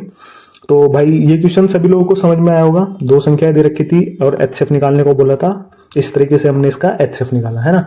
अब हम लोग अगला क्वेश्चन देखते हैं। देखो भाई अगला क्वेश्चन दे रखा है और ये क्वेश्चन भी सन 2024 में आया था। देखो आप लोग सोच रहे होंगे कि यूपी बोर्ड के एक ही साल में इतने सारे क्वेश्चन कैसे आ जाते हैं। इसका एक सीधा सा फंडा है, ये है, देखो आप लोगों का जो क्लास 10th का या फिर क्लास 12 का जो भी एग्जाम होते हैं उसके ना बहुत सारे सेट्स बनते हैं ना, जो कि अलग अलग जिलों में खुलते हैं। जैसे मान लो किसी एग्जाम के, यूपी बोर्ड का एग्जाम है तुम्हारा मैथ का, इसके 5 सेट बने जो किसी और जिले में खुल गए ना, ये किसी और में, ये किसी और में, ये किसी और में। तो ये सारे जो क्वेश्चन है ये कंप्लीटली आपके क्लास 10th सन 2024 के तो क्वेश्चन है, पर ये अलग अलग सेट के क्वेश्चन है ना। तो इस तरीके से इतने सारे क्वेश्चन है जो कि यूपी बोर्ड में आते हैं हर साल। अब इस क्वेश्चन को देखते हैं हम लोग। देखो क्वेश्चन नंबर 3 है, क्या बोला है कि संख्या 92 और 510 का एलसीएम ज्ञात करना है ना। इस बार उसने क्या बोला है, एलसीएम ज्ञात करो। तो हम लोग कैसे करेंगे, पिछला क्वेश्चन मैंने आपको करके बताया था, है ना। तो कैसे करते हैं हम लोग एलसीएम ज्ञात, सबसे पहले संख्याओं को लिख लो, संख्याओं को लिख लिया, फिर इनके क्या करना है, अभाज्य गुणनखंड करना है। तो 92 और 510 के करना है, तो इनको ऐसे लिखो। 92 के क्या होंगे, देखो 2 3 6 2 चौक कितने होते हैं 8 और 2 छंग 12, 46 बार जाएगा। इसको फिर से 2 से काटो, 2 दूनी 4 और 2 3 6, है ना। 23 खुद में एक अभाज्य संख्या है, तो 23 से कटेगी, 23 कम 23, है ना। और हम लोग 510 के करेंगे, 2 से काटेंगे इसको, 25 दूनी 50 और 5 दूनी 10, 255 बार जाएगा 2 से। फिर देखेंगे 2 से नहीं कटेगा तो 3 से काटेंगे इसको, 3 अट्ठे 24 और 3 पंजे 15। 85 किससे जाता है, 5 से जाता है, 17 पंजे 85 होते हैं हमारे पास। और 17 एक अभाज्य संख्या है, तो 17 केवल खुद से जाएगी, 17 कम 17, है ना। तो 92 के अभाज्य गुणनखंड क्या क्या है, 2 की पावर 2 गुणा 23 की पावर 1, है ना। और 510 के अभाज्य गुणनखंड क्या है हमारे पास, 2 की पावर 1 गुणा 3 की पावर 1 गुणा 5 की पावर 1 गुणा 17 की पावर 1, है ना। तो एलसीएम हम लोग कैसे निकालते हैं, जो संख्या कॉमन होती है उनको लिखते हैं और जो नॉन कॉमन होती है उनको लिखते हैं ना। तो कॉमन संख्या देखेंगे सबसे पहले, देखो 2 यहाँ पर भी है, 2 यहाँ पर भी है, बाकी और कोई संख्या जो कॉमन है 23 यहाँ नहीं है और यहाँ नहीं है ना, यहाँ तो है पर यहाँ नहीं है, और कोई संख्या नहीं है जो दोनों लाइन में कॉमन हो, है ना। तो केवल और केवल 2 था तो हमने 2 को लिख लिया। तो यहाँ पर हम लोग क्या करेंगे, केवल और केवल 2 को लिखेंगे। अब हम लोग क्या करते हैं, जो संख्या नॉन कॉमन होती है, जैसे नॉन कॉमन मतलब 23 एक बार आया है, 3 एक बार आ रहा है, 5 और 17, ये नॉन कॉमन संख्या है, तो हम लोग गुणा लगा के इनको भी लिखेंगे, है ना। तो लिखेंगे सबसे पहले हम लोग 23 को 23 गुणा 3 गुणा 5 गुणा 17, तो सभी संख्याओं को हमने लिख लिया जो कॉमन थी और जो नॉन कॉमन थी। अब हम लोग क्या करते हैं, इन सभी संख्याओं की बड़ी पावर को लिखते हैं ना, बड़ी घात। तो देखो भाई, 2 की सबसे बड़ी घात, सबसे पहले 2 को लिखेंगे, 2 की एक घात है 1 और बड़ी घात है 2, है ना। तो हम लोग यहाँ पर 2 को लिख लेंगे। अब जितनी भी संख्या दे रखे हैं सबकी घात 1 1 है, तो सबसे बड़ी घात भी यही होगी और छोटी घात भी। तो सबसे बड़ी घात क्या क्या होंगी, 1 1 1 और 1, है ना। बस इसको आगे आप लोग हल कर लो, गुणा कर लो। 2 की पावर 2 का मतलब 4 होता है, 23 की पावर 1 का मतलब 23, 3 की पावर 1 का मतलब 3, 5 की पावर 1 का मतलब 5 और 17 की पावर 1 का मतलब 17। अब आप लोग इनकी गुणा करो। देखो संख्याएं बहुत सारी हैं और बड़ी बड़ी में, तो आप लोग इनको तोड़ के गुणा करो। जैसे 4 या 12, 12 पंजे होते हैं 60, है ना। और 60 में 17 की मल्टीप्लाई करूंगा, 17 छक्का होते हैं 102, यानी कि 1020, है ना। तो इन सभी संख्याओं की गुणा 1020 आई और हमारा क्या रहा है 23। तो 23 को हम लोग यहाँ पे लिख लेंगे। अब इनकी गुणा कर लो साइड में, जैसे 1020 की गुणा करनी है 23 से, तो मैं क्या करूंगा, 0 को छोड़ दूंगा, इसको भी 3 दूनी 6 और 3 0 0, 3 एकम 3, है ना। 2 दूनी 4 और 2 0 0, 2 एकम 2, तो कितना आया 6 4 और 3 और 2, है ना। और एक 0 था हमारे पास, तो ये 23,460। तो इसका जो एलसीएम आएगा, इन दोनों संख्याओं का जो एलसीएम आएगा वो आएगा 23,460, है ना। देखो ये जो क्वेश्चंस होते हैं ये 2 मार्क्स के आते हैं ना, कभी कभी 1 मार्क्स के भी आ जाते हैं, पर ये 2 मार्क्स के तो डेफिनेटली आते हैं, है ना। तो इन संख्याओं का एलसीएम क्या होगा 23,460। तो इस तरीके से आप लोग एलसीएम और एचसीएफ निकाल सकते हो, है ना। अगला क्वेश्चन देखते हैं हम लोग। अगला क्वेश्चन क्या है, देखो भाई अगला क्वेश्चन है 24 में आया था, किसी ना किसी साइट में आया होगा, है ना। ये भी क्वेश्चन में क्या बोला है, 867 और 255 का एलसीएम, एलसीएम को हिंदी में बोलते हैं लेस है और एचसीएफ को बोलते हैं मैस है। एलसीएम तथा एचसीएफ ज्ञात कीजिए। इस बार क्या बोला है इस सवाल ने, इसने एलसीएम भी साथ में निकलवा रहा है वो और एचसीएफ भी, है ना। तो आप लोगों को तो दोनों चीजें आती है, क्योंकि हमने पहले जो क्वेश्चन किए हैं पिछले भी, उनमें हमने एलसीएम और एचसीएफ वाले दोनों क्वेश्चन कर रहे हैं। तो हम लोग कैसे करेंगे, साथ में अगर बोले तो कैसे निकालते हैं। देखो तरीका सेम है, तो कैसे करेंगे हम लोग इसको, सबसे पहले दोनों संख्याओं को लिख लेंगे 867 और 255, है ना। फिर क्या करेंगे, इनके भाज्य गुणनखंड करेंगे, जैसे 867 के करेंगे और 255 के, है ना। अब देखो 867 किससे जाएगा, इसको 2 से तो ये जाएगा नहीं, 3 से काट के देखो, 3 दूनी 6 और 3 अट्ठे 24, 3 से चला जाएगा, 3 दूनी 6 और 3 अट्ठे 24 और 3 27, 279 बार, है ना। अब 279 किससे जाएगा, मुझे पता है ये डायरेक्ट 17 से जाता है, 17 का स्क्वायर होता है ये, 17 से 17 बार जाएगा, है ना। 17 एकम 17 और यहाँ पर 9, यहाँ पर 10 बचेगा और 17 सत्ते 109 होते हैं ना, 17 बार जाता है। अब 17 किससे जाएगा, 17 से जाएगा एक बार, है ना। तो ये इस संख्या के अभाज्य गुणनखंड हुए। इस संख्या के और कर लो, जैसे 255 को 3 से जाएगा, ये भी 3 अट्ठे 24 और 3 पंजे 15, है ना। 85 जाएगा 5 से, कितनी बार 17 बार, 17 पंजे 85 और 17 जाता है खुद से 17 एकम 17। तो इन दोनों संख्याओं के गुणनखंड लिख लो भाई, 867 और 255 था। तो 867 के गुणनखंड क्या क्या होंगे, देखो 3 की पावर 1 गुणा 17 की पावर 2, है ना। और 255 के क्या क्या होंगे, 3 की पावर 1 गुणा 5 की पावर 1 गुणा 17 की पावर 1। अब हम लोगों को एलसीएम ज्ञात करना है और हमको एचसीएफ ज्ञात करना है ना। एलसीएम में क्या करते हैं हम लोग, जो कॉमन होती है संख्या उसको लेते हैं और जो नॉन कॉमन होती है उसको भी। तो कॉमन कौन कौन सी है, 3 यहाँ पर भी है, 3 यहाँ पर भी है, 17 यहाँ पर भी है, 17 यहाँ पर भी। तो कॉमन जो संख्या है वो 3 और 17 है ना। नॉन कॉमन कौन सी संख्या है, केवल और केवल 5, है ना। तो 5 को हम लोग यहां पर लिख लेते हैं, तो यहां पर हम लोग 5 को लिखेंगे, है ना। अब हम लोग क्या करते हैं, इन सभी संख्याओं की बड़ी घात लिखते हैं एलसीएम में, है ना, बड़ी घात। तो 3 की सबसे बड़ी घात क्या होगी, देखो यहां पर भी पावर 1 है और यहां पर भी 1, तो सबसे बड़ी पावर भी 1 है और छोटी भी। तो 3 की पावर 1 कैसी होगी, सबसे बड़ी पावर, है ना। 17 की सबसे बड़ी पावर देखो, यहां पर 1 है और यहां पर 2 है, तो बड़ी कौन सी है, 2 है, तो 17 की पावर 2। अब 5 को देखो, 5 एक ही है, सिंगल एक ही पावर है, सबसे बड़ी भी यही है और सबसे छोटी भी, तो बड़ी पावर क्या होगी 1। अब इसको हल कर लो, देखो 3 की पावर 1 का मतलब 3, 17 की पावर 2 का मतलब होता है 289, है ना। और 5 की पावर 1 का मतलब होता है 5। तो सबसे पहले 3 की 5 में गुणा करो, 5 से 15, अब 289 की गुणा करो 15 से, है ना। और जो गुणा करके आएगा वो आंसर होगा। 15 नंबर होते हैं 135, 5 हासिल 13, 15 अट्ठे 120 और 13, 133 का 3 फिर से हासिल 13, 15 दूनी 30 और 13 कितने होते हैं 43, है ना। 30 और 13 होते हैं 43। तो इसका जो आंसर आएगा, मतलब इन दोनों संख्याओं का जो एलसीएम होगा वो होगा 4335। और ये तुम्हारा क्या होगा, इन दोनों संख्याओं का एलसीएम। तो यही होगा तुम्हारा आंसर। एचसीएफ कैसे निकालते हैं हम लोग, देखो एचसीएफ आप लोगों को पता है। सबसे पहले इसको हम लोग थोड़ा सा रफ कर देते हैं यहां पर, है ना। अब देखो एचसीएफ कैसे निकालेंगे हम लोग, सिंपल सी चीज है। एचसीएफ में हम लोग क्या करते हैं, जो संख्या कॉमन होती है केवल उन्हीं को लेते हैं। जैसे 3 यहां पर भी है, 3 यहां पर भी है, 17 यहां पर भी है, 17 यहां पर भी है। तो बस यही संख्या कॉमन है, तो एचसीएफ में हम लोग कॉमन संख्या को लेते हैं 3 गुणा 17। अब क्या करते हैं, एचसीएफ में हम लोग लेते हैं सबसे छोटी घात, है ना। तो इन संख्याओं की सबसे छोटी घात क्या क्या है भाई, यहां पर तो देखो 17 की सबसे बड़ी पावर 2 है और छोटी पावर 1 है। 3 की पावर 1 है दोनों जगह, तो सबसे बड़ी भी होगी और छोटी भी। तो 3 की सबसे छोटी पावर होगी 1 और 17 की सबसे छोटी पावर होगी 1, है ना। अब इसकी गुणा करो, 3 की पावर 1 का मतलब 3, 17 की पावर 1 का मतलब 17, और 17 कितने होते हैं, 51 होते हैं ना। तो 51 क्या होगा, इन दोनों संख्याओं का एचसीएफ होगा। तो इस तरीके से अगर किसी भी क्वेश्चन में आपको डायरेक्टली बोले कि एलसीएम भी निकालो और एचसीएफ भी निकालो, तो करना कुछ नहीं है। यहां तक तो प्रोसेस दोनों का सेम ही रहता है ना, गुणनखंड के बाद, और यहां से बदल जाता है। एलसीएम हम लोग ऐसे निकालते हैं और एचसीएफ हम लोग ऐसे निकालते हैं। अब हम लोग अगला क्वेश्चन देखते हैं। तो बच्चों क्वेश्चन नहीं, अब हम लोग नेक्स्ट टाइप को पढ़ने वाले हैं, जो कि है टाइप नंबर 4। अब ये जो टाइप है, ये टाइप बहुत ज्यादा इंपॉर्टेंट है, क्योंकि हर साल इस टाइप से क्वेश्चन आते ही आता है एग्जाम में, है ना। तो देखो टाइप 4 के जो क्वेश्चन आते हैं वो किस तरीके से एग्जाम में पूछे जाते हैं ना। तो टाइप 4 क्या होता है, देखो सूत्र द्वारा एचसीएफ और एलसीएम एवं अन्य दोनों संख्याएं ज्ञात करना, है ना। इसमें आप लोगों को एक फॉर्मूला दिया जाएगा, आप लोगों को एक फॉर्मूला याद रखना है, जिसकी सहायता से आप लोग एचसीएफ निकाल सकते हो, एलसीएम निकाल सकते हो, और अन्य जो भी संख्या होंगी उनमें से कोई भी संख्या को आप लोग इजीली निकाल सकते हो, है ना। तो सबसे पहले हम लोग क्या करेंगे, सबसे पहले अपना फॉर्मूला देखेंगे क्या होता है वो, है ना। तो यहां पर हम लोग सबसे पहले फॉर्मूले को देखते हैं, है ना। फॉर्मूला, अच्छा ये फॉर्मूला कैसा होता है, देखो ये फॉर्मूला केवल और केवल दो संख्याओं के लिए होता है ना। ये फॉर्मूला क्या होता है, दो धनात्मक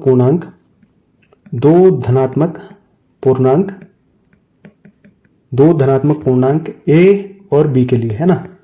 ए और बी के लिए कैसे पूर्णांक होने चाहिए भाई, वो दो धनात्मक की संख्या होनी चाहिए, एक संख्या होनी चाहिए ए और दूसरी संख्या होनी चाहिए बी, है ना। इसके लिए एक फॉर्मूला होता है, इन दोनों संख्याओं का गुणनफल। ये जो दो संख्या होती है, एक तो ए और एक बी, इन दोनों संख्याओं का गुणनफल सदैव बराबर होता है इन दोनों संख्याओं के एचसीएफ के और गुणा एलसीएम के, है ना।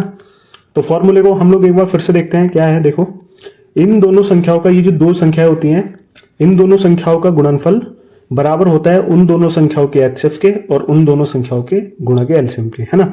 तो ये बेसिकली एक फॉर्मूला होता है, इसकी सहायता से हम लोग एचसीएफ निकाल सकते हैं, एलसीएम निकाल सकते हैं, और इन दोनों में से कोई भी संख्या को हम लोग इजीली निकाल सकते हैं। अब हम लोग इस फॉर्मूले पर आधारित क्वेश्चंस को करेंगे। तो सबसे पहले हम लोग क्वेश्चन देखते हैं अपना। तो भाई ये पहला क्वेश्चन है, और ये क्वेश्चन क्या है, बहुत बेसिक क्वेश्चन है। हालांकि ये इस फॉर्मूले पर आधारित नहीं है, पर ये क्वेश्चन आप लोगों का क्लास 6th और 7th का क्वेश्चन है ना। बहुत बेसिक क्वेश्चन है और सब लोगों को आता भी होगा ये। तो क्वेश्चन में क्या बोला है, देखो बोल रहा है कि भाज्य, भाजक, भागफल एवं शेषफल में संबंध क्या होगा, है ना।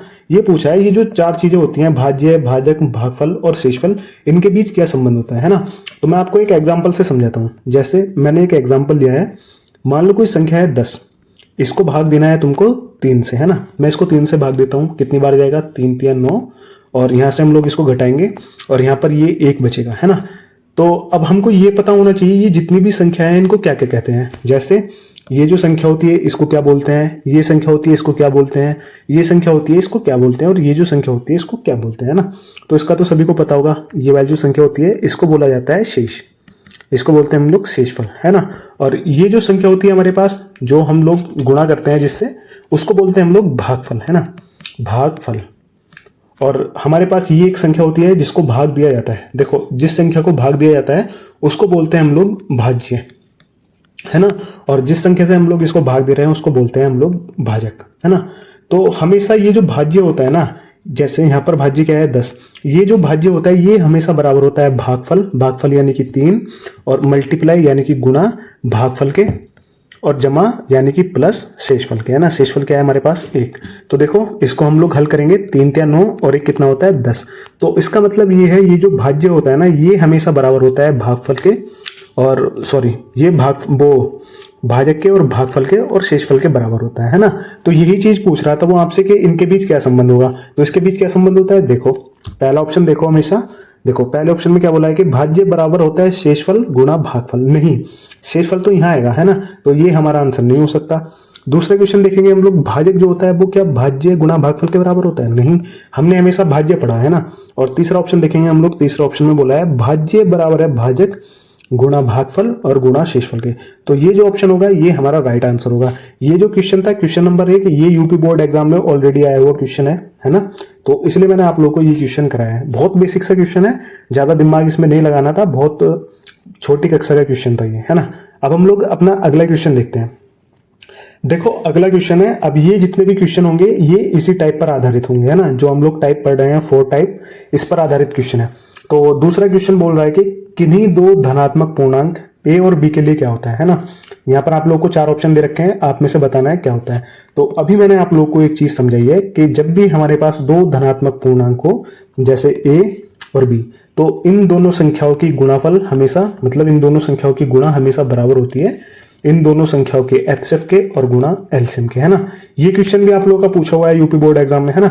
तो आप लोगों को क्या करना है, यहां से ऑप्शन देखना है और हम लोग ऑप्शन देखते हैं। ऑप्शन नंबर ए है कि ए बराबर है में से मतलब एचसीएफ गुणा दूसरी संख्या, नहीं, तो ये हमारा आंसर नहीं होगा। दूसरा ऑप्शन दे रखा है कि दो संख्याओं की गुणा बराबर होती है केवल और केवल एलसीएम के बराबर होती है, नहीं, उसमें एचसीएफ भी होता है ना, तो ये ऑप्शन भी हमारा आंसर नहीं होगा। तीसरा ऑप्शन देखते हैं हम लोग, एक संख्या बराबर दे रखी है यहाँ पर एचसीएफ गुणा एलसीएम, नहीं, एक संख्या बराबर नहीं होती, हमारे पास दोनों संख्या बराबर होती है, तो ये ऑप्शन भी हमारा आंसर नहीं होगा। ऑप्शन नंबर 4 को देखते हैं। देखो दो संख्याओं की गुणा बराबर होती है हमेशा उन दोनों संख्याओं के एचसीएफ गुणा एलसीएम के, तो हमारा जो आंसर होगा ऑप्शन नंबर डी जो होगा हमारा राइट आंसर होगा, है ना। देखो डायरेक्टली फॉर्मूला पूछा है इस क्वेश्चन में आपसे, तो ज्यादा बड़ी चीज है नहीं थी, मैंने ऑलरेडी बता दिया था कि दो संख्याओं का गुणनफल बराबर होता है उन दोनों संख्याओं के एचसीएफ गुणा एलसीएम के। अब हम लोग अपना अगला क्वेश्चन देखते हैं। देखो अगला क्वेश्चन क्या दे रखा है, तीसरे नंबर का क्वेश्चन है, और यही क्वेश्चन जो है ये सबसे इंपॉर्टेंट क्वेश्चन है। देखो यहां से स्टार्ट होते हैं ये क्वेश्चन, अभी बहुत सारे हैं, ये बहुत इंपॉर्टेंट क्वेश्चन है क्योंकि हर साल एग्जाम में आते हैं ये वाले क्वेश्चन, तो इनको ध्यान से समझना। तो सवाल में क्या बोला है, देखो एलसीएम 132 288 बराबर 3168, इसका मतलब ये है यहाँ पर तुमको ये दो संख्याएं दे रखी है और इन दोनों संख्याओं का एलसीएम बता रहा है कि वो है 3168, तो एचसीएफ 132 और 288 क्या होगा, मतलब आप लोगों को इन दोनों संख्याओं का जो है एचसीएफ बताना है ना। एलसीएम दे रखा है, आपको एचसीएफ निकलवा रहा है ना, और यही चीज मैंने आप लोग को बताया था कि इस फॉर्मूले की सहायता से आप लोग कुछ भी निकाल सकते हो। जैसे हम लोग अपना उत्तर में चलेंगे, दो संख्याएं दे रखी है, मान लो मैं पहली संख्या मान लेता हूं ए बराबर 132, है ना, और दूसरी संख्या क्या दे रखी है बी बराबर 288, है ना, और साथ ही क्या दे रखा है, इन दोनों संख्याओं का एलसीएम भी दे रखा है जो कि है 3168, है ना, 3168, और आपसे पूछ क्या रहा है, वो आपसे पूछ रहा है एचसीएफ, तो आपको एचसीएफ बताना है, तो हम लोग एचसीएफ को इस तरीके से लिख लेंगे यहां पर, है ना। अब फॉर्मूला क्या होता है, देखो फॉर्मूला होता है कि ए गुणा बी बराबर एचसीएफ और गुणा एलसीएम, है ना। तो इस फॉर्मूले में आप लोगों को सारी वैल्यूज रखनी है और जो चीज निकलवा रहा है उसको निकाल लेना है। जैसे एलसीएम वो एचसीएफ निकलवा रहा है, तो एचसीएफ हम लोग कैसे निकालेंगे, देखो ए की जगह हम लोग ये वाली संख्या रख देंगे 132, है ना, गुणा बी का मान क्या है 288, इसको यहाँ पर रख देंगे 288 बराबर एलसीएम दे रखा है, तो और एचसीएफ हमको निकलवा रहा है, तो एचसीएफ की जगह हम लोग क्या रखेंगे एचसीएफ ही, क्योंकि हमको एचसीएफ निकालना है ना। और एलसीएम हमारा क्या है 3668, ये हमारा क्या हो जाएगा, ये हमारा एलसीएम, है ना। अब हम लोग क्या करेंगे, एचसीएफ निकालना है, तो ये जो संख्या है इसकी मल्टीप्लाई में यानी गुणा में इसको बराबर के इधर लेकर के आ जाओ, है ना। ये बराबर के इधर आएगी तो क्या होगी, देखो ये होगी 132 गुणा 288, है ना। ये संख्या गुणा में है, तो जब ये बराबर के इधर जाएगी तो ये संख्या किस में जाएगी, बटे में, तो इसको लिख देंगे 3168, है ना, और बराबर में एचसीएफ। अब हम लोग क्या करेंगे, इसको काटेंगे और जो हमारा कट के आएगा वो हमारा आंसर होगा। तो इसको काटते हैं हम लोग, देखो इसको 12 से काटते हैं, देखो 12 दूनी 24 और 12 चौक कितने होते हैं 48, इसको काटेंगे 12 दूनी 24 और 12 छंग 72 और 12 चौक 48, ये फिर से 12 से जाएगा, देखो नहीं इस बार 12 से नहीं जाएगा, इसको काटेंगे हम लोग 6 से, 6 चौक 24 और 6 चौक 24 और 6 चौक 24, है ना, और 4 से 44 जाएगा 11 बार, और 11 से 132 जाएगा 11 कम 11 और 11 दूनी 22, 12 बार जाएगा। तो इस सवाल का जो हमारा आंसर आएगा यानी कि एचसीएफ वो आएगा हमारा 12। तो देखो कितना आसान था। कोई भी देखो इस सवाल में सबसे पहली चीज तो यहाँ पर देखो ये जो फॉर्मूला होता है इसमें 4 पद दिए होते हैं, 1 2 3 4। जब भी आप लोग को इस फॉर्मूले पर आधारित कोई क्वेश्चन पूछेगा तो आपको ना वो 3 पद की वैल्यू देगा, जैसे दोनों संख्याओं की दे देगा, एचसीएफ एलसीएम में से किसी एक का मान दे देगा, है ना। या फिर कभी वो क्या करेगा कि आपको दोनों दे देगा, एचसीएफ भी दे देगा और एलसीएम भी, पर किसी एक संख्या का मान पूछ लेगा, जैसा कि अभी एक आगे क्वेश्चन आएगा भी, उसको हम लोग करेंगे। तो ठीक है भाई, तीसरा क्वेश्चन था, सभी लोगों को समझ में आया भी होगा। अब हम लोग अगला क्वेश्चन देखते हैं। देखो अगला क्वेश्चन दे रखा है हमारे पास, 4th नंबर का क्वेश्चन है, और ये क्वेश्चन देखो 22 में आया है, 23 में आया है, 24 में आया है, लगातार 3 साल रिपीट हुआ है ये क्वेश्चन। तो इसको देखेंगे हम लोग क्या बोल रहा है। बोल रहा है कि यदि 26, 156 और 156 का एलसीएम 156 है ना। इसका मतलब दो संख्याएं दे रखी है, एक है 26 और एक है 156, और बोल रहा है का एलसीएम 156 ही है। तो इसका मैं से ज्ञात करना है। मैं से मतलब हिंदी में मैं से होता है और इंग्लिश में बोलते हैं इसको एचसीएफ, है ना। और इसका एचसीएफ निकालना है। तो हम लोग क्या करेंगे, सीधा सीधा फॉर्मूला लगाएंगे अपना, है ना। तो डायरेक्टली हम लोग इस बार फॉर्मूला लगा देते हैं, ए गुणा बी बराबर होता है एचसीएफ और गुणा में एलसीएम, है ना। इस फॉर्मूले में हम लोग सारी वैल्यूज रख देंगे। ए हम लोग 26 को मान लेंगे तो 26, और बी क्या है हमारे पास 156, दूसरी संख्या 156, है ना, और बराबर एलसीएम हमको दिया है। तो यानी कि हमको एचसीएफ पूछ रहा है तो एचसीएफ की जगह हम लोग एचसीएफ ही लिखेंगे, है ना। एलसीएम क्या दे रखा है 156। अब हम लोग क्या करेंगे, इस 156 को इधर लेके आएंगे बराबर के, तो ये बटे में आएगा और 156 से 156 कट जाएगा, है ना।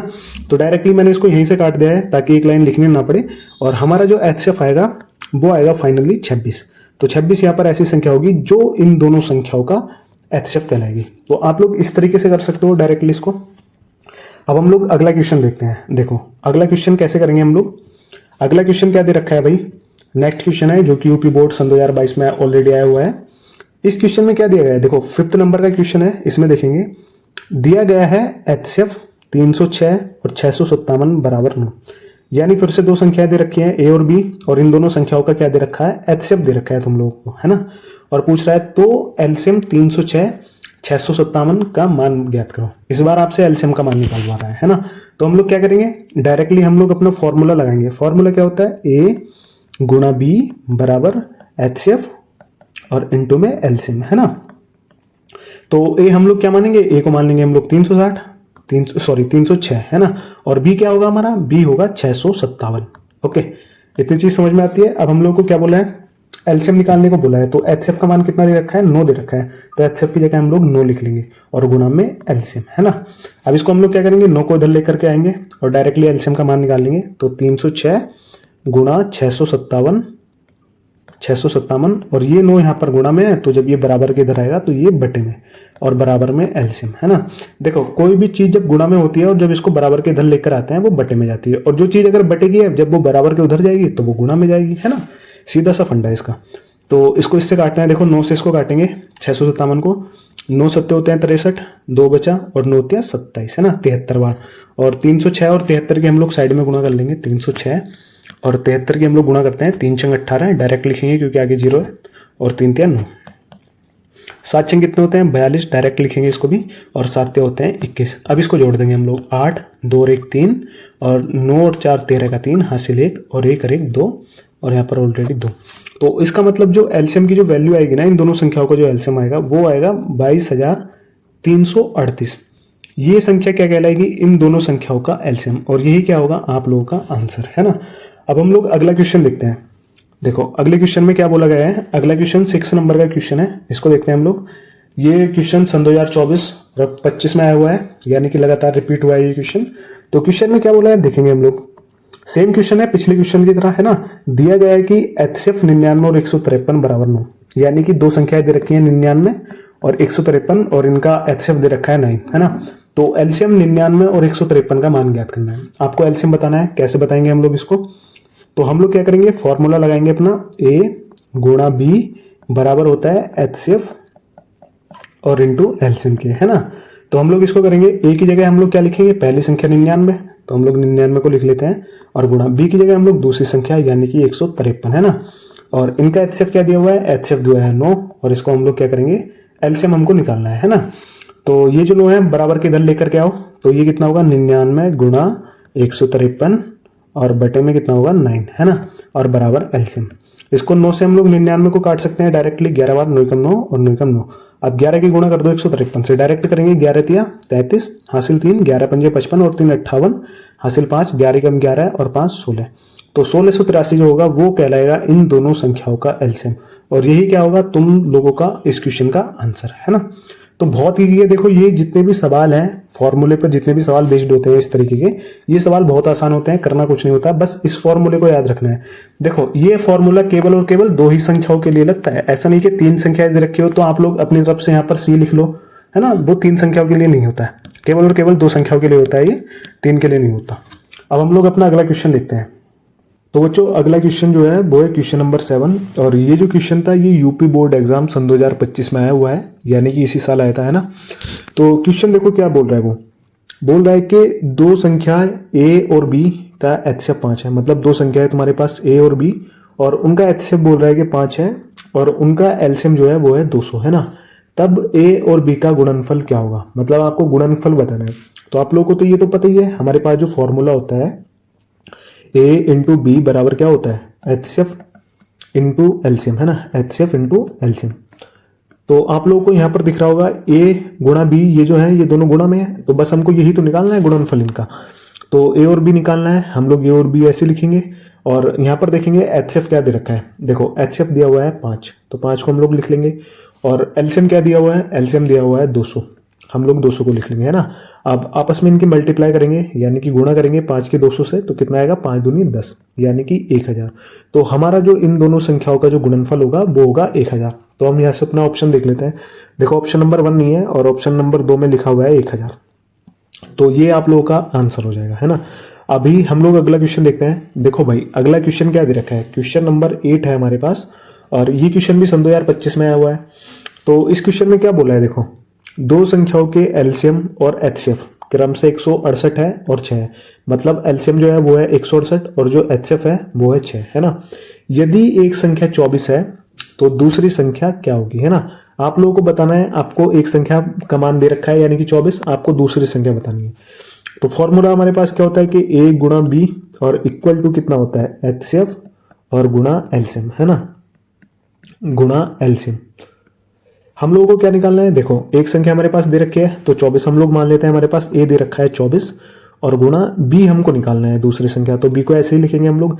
एचसीएफ कितना दे रखा है, देखो एचसीएफ दिया हुआ है 6, तो एचसीएफ को हम लोग लिख लेंगे 6, और एलसीएम कितना दिया हुआ है, एलसीएम दिया हुआ है 168 को हम लोग लिख लेंगे। हमको दूसरी संख्या निकालनी है, तो बी को हम लोग ऐसे लिखेंगे, और ये जो 24 है इसको हम लोग बराबर के इधर लेकर आएंगे, तो क्या होगा देखो 6 गुणा 168 और बटे में 24, है ना 24। तो इसको यहां से काटेंगे हम लोग, 6 से 24 जाएगा, 6 चौक 24 4 बार, और 4 से जाएगा 4 चौक 16 और 4 दूनी 8। तो दूसरी जो संख्या होगी यानी कि बी वो होगी हमारे पास 42। तो 42 को देखेंगे हम लोग कौन सा ऑप्शन में है, ऑप्शन नंबर 1 में नहीं है, और ये है ऑप्शन नंबर 2। तो ऑप्शन नंबर 2 जो होगा वो हमारा राइट आंसर हो जाएगा, है ना। तो अभी हम लोग अगला क्वेश्चन देखते हैं। देखो भाई अगला क्वेश्चन तो नहीं है, पर हमारा जो टाइप होता है टाइप नंबर 5 वो स्टार्ट हो जाता है ना। अब ये जो टाइप है इस पर क्वेश्चंस कैसे आते हैं, टाइप नंबर 5 पर जो क्वेश्चंस आते हैं हम लोग उनको देखते हैं। तो इस पर जो क्वेश्चन आते हैं वो होते हैं परिमेय और अपरिमेय संख्याओं से संबंधित प्रश्न, है ना। ये जो टाइप है ये सबसे बढ़िया टाइप है, और सबसे इंपोर्टेंट टाइप भी यही होगा, है ना। जैसे पिछला टाइप इंपोर्टेंट था वैसे ये भी इंपोर्टेंट है। देखो परिमेय और अपरिमेय संख्याओं पर आधारित क्वेश्चन आएंगे, तो सबसे पहले हमको तो ये पता होना चाहिए परिमेय संख्या कौन सी होती है और अपरिमेय संख्या कौन सी होती है ना। मैं आप लोगों को एक क्वेश्चन दिखा देता हूं, यहां पर देखो अभी एक क्वेश्चन देखते हैं किस तरीके से आता है ना। तो ये क्वेश्चन है परिमेय और अपरिमेय संख्याओं पर आधारित, और इसका आंसर आप लोग देने की कोशिश करना। पहला क्वेश्चन है एक परिमेय संख्या और एक अपरिमेय संख्या का योग क्या होता है ना। तो आपको तो पता ही नहीं, देखो ऑप्शन भी किस तरीके से दे रखे हैं, परिमेय संख्या, प्राकृतिक संख्या और अपरिमेय संख्या और पूर्ण संख्या। तो ये चीज आप तब बता पाओगे जब आपको परिमेय संख्या और अपरिमेय संख्या का पूरा बेसिक कॉन्सेप्ट पता होगा, है ना। जानकारी होनी चाहिए आप लोगों के पास कि परिमेय संख्या कौन सी होती है और अपरिमेय संख्या कौन सी होती है। तो सबसे पहले हम लोग क्या करेंगे, सबसे पहले यही जानेंगे कि परिमेय संख्या कौन सी होती है और अपरिमेय संख्या कौन सी होती है ना। तो देखो भाई सबसे पहले हम लोग परिमेय और अपरिमेय संख्याओं का बेसिक कॉन्सेप्ट समझते हैं। तो सबसे पहले जो संख्या समझते हैं हम लोग समझते हैं वो है परिमेय संख्या, है ना। परिमेय संख्या क्या होती है, देखो परिमेय संख्या क्या होती है, हम लोग कोई डेफिनेशन नहीं लिखेंगे, हम लोग इसको एग्जाम्पल की सहायता से प्रैक्टिकली समझेंगे, है ना। तो ध्यान देना भाई जो चीज मैं बोलूं, देखो जिन संख्याओं को तुम p/q के रूप में लिख पाओ, है ना, या फिर आप लोग इसको ऐसे बोल सकते हो जिसको तुम एक भिन्न के रूप में लिख पाओ। भिन्न कैसी होती है, जिसमें एक अंश होता है और एक होता है हर, है ना। जिन संख्याओं को तुम p बटे q के रूप में लिख सकते हो वो सभी संख्याएं परिमेय कहलाएंगी, है ना। इसमें एक कंडीशन होती है, ये जो q होता है तुम्हारा नीचे हर, q कभी भी जीरो नहीं होना चाहिए, नॉट इक्वल टू जीरो, है ना।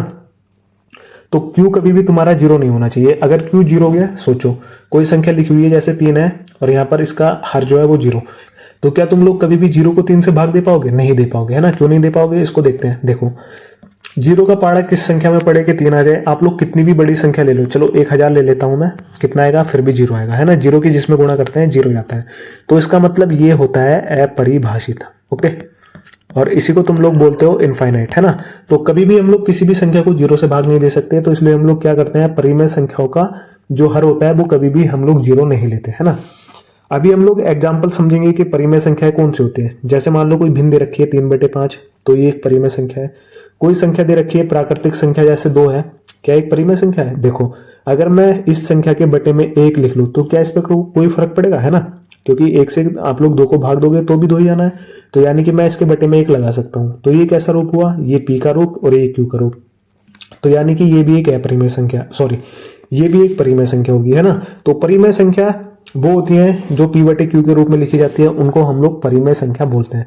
अब आप लोग ये खुद से बुक में पढ़ना कि किन किन संख्याओं को हम लोग लिख सकते हो। जैसे प्राकृतिक संख्या होती है, बहुत सारी संख्या होती है भाई जिनको तुम लोग एक p बटे q के रूप में लिख सकते हो।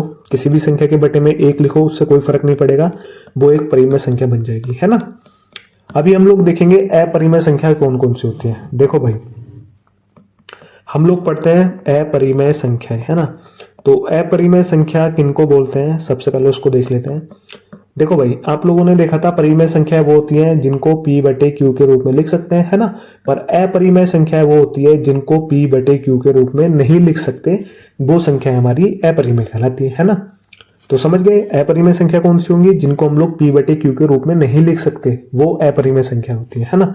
अब हम लोग जानेंगे कौन कौन सी होती है अपरिमेय संख्या। देखो यहां पर मैंने एक संख्या लिखी है, सबसे पहले हम लोग समझते हैं दशमलव की संख्या। दशमलव की संख्या देखो आप लोगों ने पढ़ा होगा 9th क्लास में कि दशमलव 2 प्रकार के होते हैं, एक तो शांत होते हैं और एक होते हैं अशांत, है ना, अशांत। और इसमें भी 2 टाइप होते हैं, एक जो टर्मिनेट होते हैं, मतलब जो रुक जाते, टर्मिनेट रिपीटिंग होते हैं, एक नॉन रिपीटिंग, है ना। शांत दशमलव कौन से होते हैं, जैसे 1.25, है ना, दशमलव के बाद संख्याएं अंक लिखे गए और वो खत्म। जैसे एक और एग्जांपल 2.5, 3.5, है ना, इस तरीके से। अशांत दशमलव वो होते हैं जो दशमलव के बाद संख्याएं कभी खत्म ही नहीं होती, जैसे 1.25, 6, 7, 8, 9, 10 और ऐसी संख्याएं चलती जा रही हैं, कोई भी संख्या चलती जा रही है, उनको बोलते हैं हम लोग अशांत दशमलव। अच्छा इसमें भी 2 टाइप होते हैं। 2 टाइप कौन कौन से होते हैं, देखो भाई हिंदी में नाम नहीं पता पर मैं इंग्लिश में बता रहा हूं। एक होते हैं रिपीटिंग, एक होते हैं रिपीटिंग और दूसरे होते हैं हमारे नॉन रिपीटिंग, है ना, नॉन रिपीटिंग। तो रिपीटिंग दशमलव वो होते हैं जो जैसे 1.99999, मतलब उसमें अंक जो होता है वो रिपीट होता जाता है पर वो कभी दशमलव खत्म नहीं होता। एक वो होते हैं नॉन रिपीटिंग, वो होते हैं जिनमें जैसे 1.981267 10 और 20 और 1 2 3 और फिर से ही चलते जा रहे हैं, मतलब इसमें क्या होंगी, संख्याएं रिपीट नहीं होंगी, तो इनको बोलते हैं हम लोग नॉन रिपीटिंग, और जिनमें रिपीट होते हैं उनको रिपीटिंग, है ना। अब देखो जो ये शांत दशमलव होते हैं इनको भी हम लोग p बटे q के रूप में लिख सकते हैं। अब ये जो दशमलव होते हैं जो ये रिपीटिंग होते हैं, मतलब जिनमें संख्याएं रिपीट होती हैं पर वो कभी भी खत्म नहीं होती संख्या, उनको भी हम लोग p बटे q के रूप में लिख सकते हैं। आप लोगों की क्लास 9th में पहला चैप्टर है, वहां पे आप लोगों ने इन संख्याओं को भिन्नों के रूप में लिखना सीखा होगा, है ना। अब ये जो नॉन रिपीटिंग दशमलव होते हैं ना, इनको कभी भी बच्चों हम लोग p बटे q के रूप में लिख ही नहीं पाते, है ना, कभी भी नहीं लिख पाते। तो इसका मतलब ये जो संख्याएं होती है नॉन रिपीटिंग अशांत दशमलव जो होते हैं, ये कैसे होते हैं, एक अपरिमेय संख्या, अपरिमेय संख्या होते हैं, है ना। कैसे होने चाहिए, उसमें अंक ये रिपीट नहीं होने चाहिए बार बार, है ना, तो वो एक अपरिमेय संख्या होंगी, और ना ही वो दशमलव खत्म होना चाहिए इनफाइनाइट तक, है ना, होना चाहिए वो। और कौन कौन सी संख्या होती है, तो एक काम करते हैं, इसको हम लोग यहाँ से थोड़ा सा रफ कर लेते हैं। ये कॉन्सेप्ट आप लोग समझ गए होंगे दशमलव की कौन कौन सी संख्याएं होती हैं जो अपरिमेय होती है ना। अब दूसरी वो संख्याएं अपरिमेय होती हैं जो परफेक्ट स्क्वायर नहीं हो पाती, जैसे मैंने आप लोग के सामने लिखा √9, आप लोगों को पता है रूट 9 का मान क्या होता है, 3 होता है भाई। इसको तुम रूट से बाहर निकाल सकते हो, जो संख्या किसी का स्क्वायर होती है वो रूट से बाहर निकल जाती है ना। तो अब ये 3 रूट से बाहर निकल गया, तो इसको मैं क्या करूंगा, इसके बटे में 1 लिखूंगा, और ये कैसी संख्या बन जाएगी, ये बन जाएगी एक परिमेय संख्या, है ना। पर जो ऐसी संख्याएं होती है जिनको हम लोग रूट से बाहर निकाल ही नहीं सकते, जैसे रूट 2, रूट 3, रूट 5, है ना, और रूट 7, इस तरीके से। तो इनकी ना वैल्यू होती है, और वो वैल्यू ऐसे होती है जैसे इसकी वैल्यू होती है 1.412, इस तरीके से कुछ वैल्यू होती है और वो खत्म नहीं होती। तो ये जो संख्याएं होती है ये रिपीट नहीं होती कभी भी, है ना। ऐसी रूट 3 की वैल्यू होती है, इसमें भी संख्याएं रिपीट नहीं होती। ऐसे 5 की वैल्यू होती है, ये भी अशांत दशमलव होते हैं, इनमें भी संख्याएं कभी रिपीट नहीं होती। तो ऐसी संख्याएं जो रूट के अंदर है, जो परफेक्ट स्क्वायर नहीं है, मतलब किसी संख्या का वर्ग नहीं है, जैसे 9 था, 9 3 का वर्ग होता है। तो मतलब जो संख्या किसी संख्या का वर्ग नहीं होती, वो कैसी संख्या कहलाएंगी, हमारी अपरिमेय संख्या है ना। और कौन सी संख्या होगी, हम लोग इसमें पाई को भी लिखते हैं। अब आप लोगों ने पढ़ा होगा, देखो पाई की वैल्यू जो होती है वो 22/7 पढ़ी होगी आप लोगों ने मेंसुरेशन में, है ना। पर ये जो पाई की जो वैल्यू होती है, ये इसका एग्जैक्ट मान नहीं होती, मतलब इसका संपूर्ण मान नहीं होती है। ये तो हम लोग लगभग लेते हैं, लगभग वैल्यू होती है ये। पाई की जो वैल्यू होती है वो कुछ ऐसी होती है 3.14 ऐसी करके कुछ, जो कि हमारी रिपीट नहीं होती है ना, जिसमें अंक, और वो चलती जाती है इनफाइनाइट तक। तो इसका मतलब पाई जो होता है वो एक अपरिमेय संख्या होती है ना।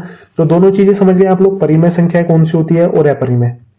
जिनको हम लोग p/q के रूप में लिख देंगे वो संख्याएं परिमेय होंगी, जिनको नहीं लिख पाएंगे वो अपरिमेय होंगी। और मैंने आप लोग को बता भी दिया कौन कौन सी संख्याएं परिमेय होती है और कौन कौन सी नहीं होती है ना। अभी हम लोग अपरिमेय और परिमेय के बारे में 2 पॉइंट और पढ़ लेते हैं ना, पहला पॉइंट और दूसरा पॉइंट, और यहीं से आपके क्वेश्चंस बनते हैं। देखो भाई, पहला पॉइंट क्या बोल रहा है कि एक परिमेय संख्या और एक अपरिमेय संख्या का योग या अंतर एक अपरिमेय संख्या होती है। मतलब क्या कहना चाह रहा है ये, कि अगर तुम्हारे पास कोई परिमेय संख्या है, परिमेय है ना, परिमेय संख्या है तुम्हारे पास कोई, और तुम इसको जोड़ रहे हो या घटा रहे हो अपरिमेय संख्या के साथ, अपरिमेय संख्या के साथ, तो ये जो रिजल्ट होगा ना इसका, वो एक अपरिमेय संख्या ही होगी, है ना। ये तो बोल रहा है वो कि एक परिमेय संख्या और एक अपरिमेय संख्या का जोड़ और घटाव हमेशा अपरिमेय संख्या होती है। दूसरा पॉइंट क्या बोल रहा है वो, एक शून्येतर परिमेय संख्या और एक अपरिमेय संख्या का गुणनफल या भागफल एक अपरिमेय संख्या होती है। इसका मतलब भी ये है, अगर आप लोग परिमेय संख्या गुणा अपरिमेय से करोगे और भाग भी अपरिमेय से करोगे, तो उसका जो रिजल्ट निकल के आना है वो भी एक अपरिमेय संख्या होगी। मतलब ये चाहे तो तुम लोग उसको जोड़ो, चाहे घटाओ, चाहे गुणा करो, चाहे भाग करो, किसी भी अपरिमेय संख्या के साथ रिजल्ट हमेशा अपरिमेय संख्या ही आएगी, है ना। तो कॉन्सेप्ट सारे क्लियर हो गए। अब हम लोग इस पर क्वेश्चन लगाते हैं। देखो क्वेश्चन कैसे आते हैं, इस कॉन्सेप्ट पर जो क्वेश्चन आते हैं वो किस तरीके से आते हैं।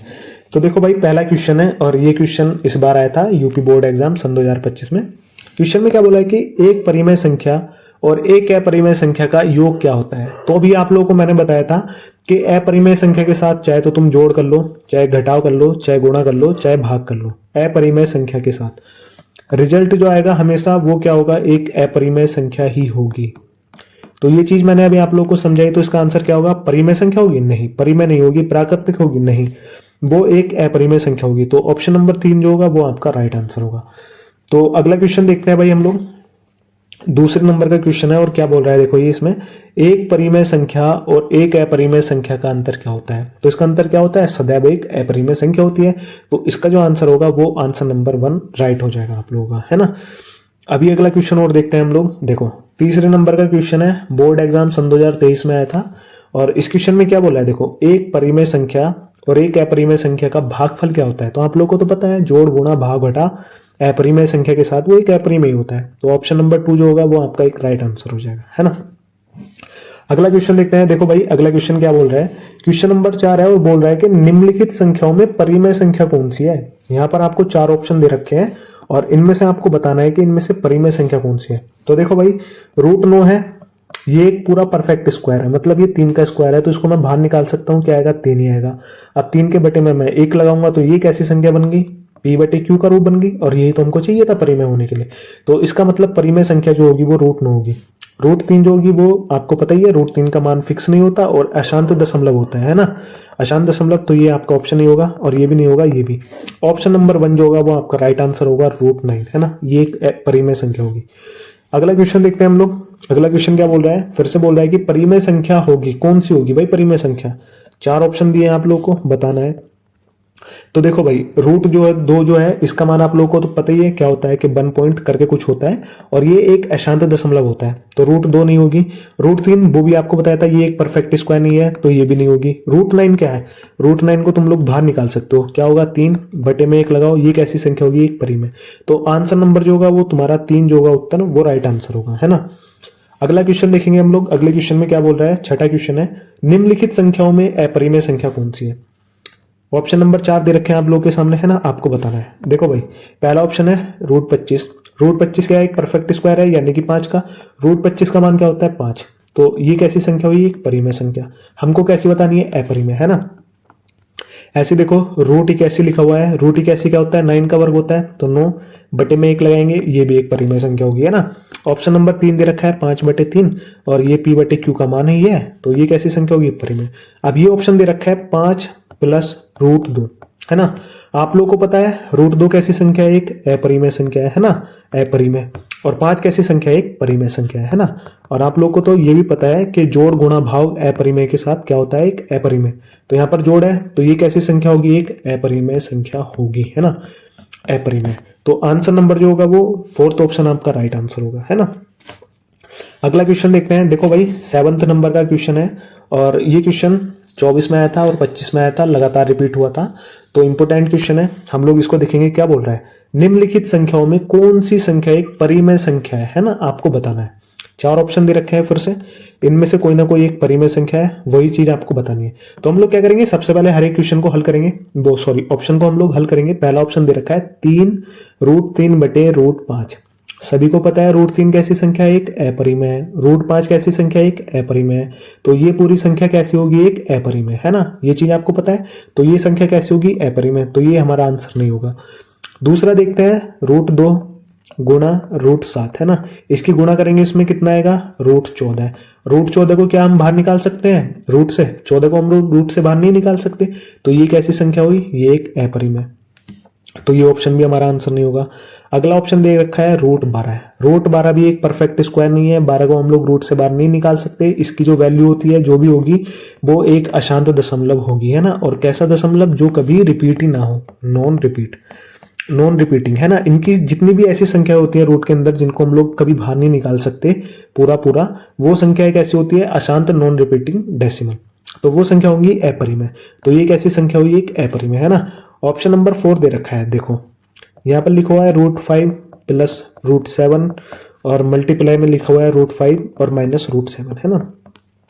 कुछ बच्चे सोच रहे होंगे कि रूट 5 एक अपरिमेय है और 7 भी एक अपरिमेय है, और 5 एक अपरिमेय है और 7 भी, है ना। तो वो तो यही सोचेंगे कि यार चारों में से कोई सा भी ऑप्शन आंसर नहीं होगा। पर जब हम इसको सॉल्व करेंगे ना, तब आपको पता चलेगा। अच्छा, ये कैसे सॉल्व होगा? आप लोगों को एक फॉर्मूला पता होगा, ए स्क्वायर माइनस बी स्क्वायर। क्या होता है? वो होता है ए प्लस बी और ए माइनस बी, है ना। यही तो होता है वो फॉर्मूला। तो ये क्या है? देखो यहाँ पर भी ये है और ये इस फॉर्मूले का रूप बन रहा है, तो इसका मतलब ये क्या होगा? रूट 5 का स्क्वायर, और बी की जगह क्या है? रूट 7 है, तो रूट 7 का स्क्वायर, है ना। रूट से वो स्क्वायर से रूट कट जाता है, तो हम लोग इसको यहाँ पर काट देंगे, तो अब क्या बचा यहाँ पर? ये देखो 5 माइनस 7, है ना। इसको क्या लिख सकता हूं मैं? -2। इसके बटे में 1 लगाओ, कैसी संख्या बन गई? पी बटे क्यू। तो ये एक कैसी संख्या होगी? एक परिमेय संख्या होगी, है ना। तो सारे ऑप्शन को आपको हल करके देखना है, कंप्लीटली हल करके देखो, तभी पता चलेगा कि ये एक परिमेय संख्या है या फिर एक अपरिमेय, है ना। अगला ऑप्शन देखते हैं हम लोग। अगला ऑप्शन क्या बोल रहा है? देखो भाई, ये क्वेश्चन है यूपी बोर्ड सन 2025 में आया है, क्वेश्चन नंबर 8 है। बोला है कि संख्या 4 रूट 3 है, बताना है परिमेय है, पूर्णांक है, अपरिमेय है, या इनमें से कोई नहीं है। तो आपको बताना है। तो संख्या क्या दे रखी है? देखो हमारे पास संख्या दे रखी है 4 रूट 3। आप सभी को पता होगा रूट 3 कैसी संख्या है? ये एक अपरिमेय संख्या होती है ना। और रूट 4 कैसी संख्या है? ये एक परिमेय संख्या होती है ना, सभी को तो ये पता है। और ये गुणा के साथ है ना, 4 रूट 3 का मतलब यही तो है, 4 गुणा 3, है ना, गुणा के साथ है। आप लोगों को पता है अपरिमेय संख्या के साथ जोड़ गुणा भाव घटाव जो भी होता है उसका रिजल्ट हमेशा कैसा होता है? अपरिमेय, है ना। तो ये संख्या हमारी कैसी संख्या होगी? 4 रूट 3 जो संख्या होगी वो कैसी होगी? हमारी अपरिमेय संख्या होगी, है ना। तो ऑप्शन नंबर 1 हमारा नहीं होगा परिमेय संख्या, दूसरा ऑप्शन भी नहीं होगा, तीसरा ऑप्शन दे रखा है अपरिमेय। तो ये ऑप्शन हमारा क्या होगा? ये होगा हमारा आंसर, है ना। अगला क्वेश्चन देखते हैं भाई। अगला क्वेश्चन, और ये इस वीडियो का लास्ट क्वेश्चन है ना, सारे क्वेश्चंस मैं तुम लोग को करा दिए, ये इस वीडियो का लास्ट क्वेश्चन है, इसको देखेंगे हम लोग। यूपी बोर्ड सन 2025 में आया था, नवा क्वेश्चन है। और क्वेश्चन में क्या बोला है देखो, ये बोला है कि √2 और 2 माइनस √2 का गुणनफल क्या होगा। एक एक परिमेय संख्या होगी, या फिर अपरिमेय होगी, या फिर एक पूर्णांक होगी, या फिर इनमें से कोई नहीं होगी। तो इसको हम लोग हल करेंगे। देखो √2 है और गुणनफल बोला है तो गुणा का चिन्ह लगाएंगे, और यहां पर 2 माइनस √2, इसके अंदर गुणा करेंगे। √2 की गुणा 2 से करेंगे, क्या आएगा, 2√2 ही आएगा। और जब हम लोग √2 की गुणा √2 से करेंगे तो क्या आएगा हमारे पास, केवल और केवल 2, है ना। अब यहां पर मुझे एक चीज बताओ, ये जो 2 है ये एक परिमेय संख्या है ना, परिमेय। और ये संख्या कैसी है, देखो √2 अपरिमेय है, और इसके साथ जो संख्या है ये 2, ये एक परिमेय है, तो ये कंप्लीटली संख्या तो अपरिमेय होगी क्योंकि गुणा के रूप में है अपरिमेय संख्या के साथ। और यहाँ पर ये घटाव में है ना। तो आपको तो पता है अपरिमेय संख्या के साथ चाहे जोड़ हो, घटा हो, गुणा हो, भाग हो, रिजल्ट कैसा आता है, एक अपरिमेय संख्या। तो ये जो संख्या होगी ये कंप्लीटली कैसी संख्या होगी, ये एक अपरिमेय संख्या होगी, है ना। तो यहाँ पर आपका जो उत्तर होगा वो क्या होगा, अपरिमेय संख्या। तो ऑप्शन को देखेंगे हम लोग। पहला ऑप्शन एक परिमेय संख्या गलत, एक अपरिमेय संख्या, ये ऑप्शन आपका राइट आंसर होगा, है ना। तो देखो यार, बस यही था आज की इस वीडियो में। हमने पूरे 5 टाइप किए हैं, और ये पार्ट 1 था। चैप्टर नंबर 1 का जो था ये पार्ट 1 था। अभी जब पार्ट 2 आएगा उसमें हम लोग चैप्टर 1 के और इंपॉर्टेंट कुछ क्वेश्चंस करेंगे, है ना। तो बस यही था आज की वीडियो में, और मिलते हैं फिर किसी नई वीडियो में। तब तक के लिए बाय बाय।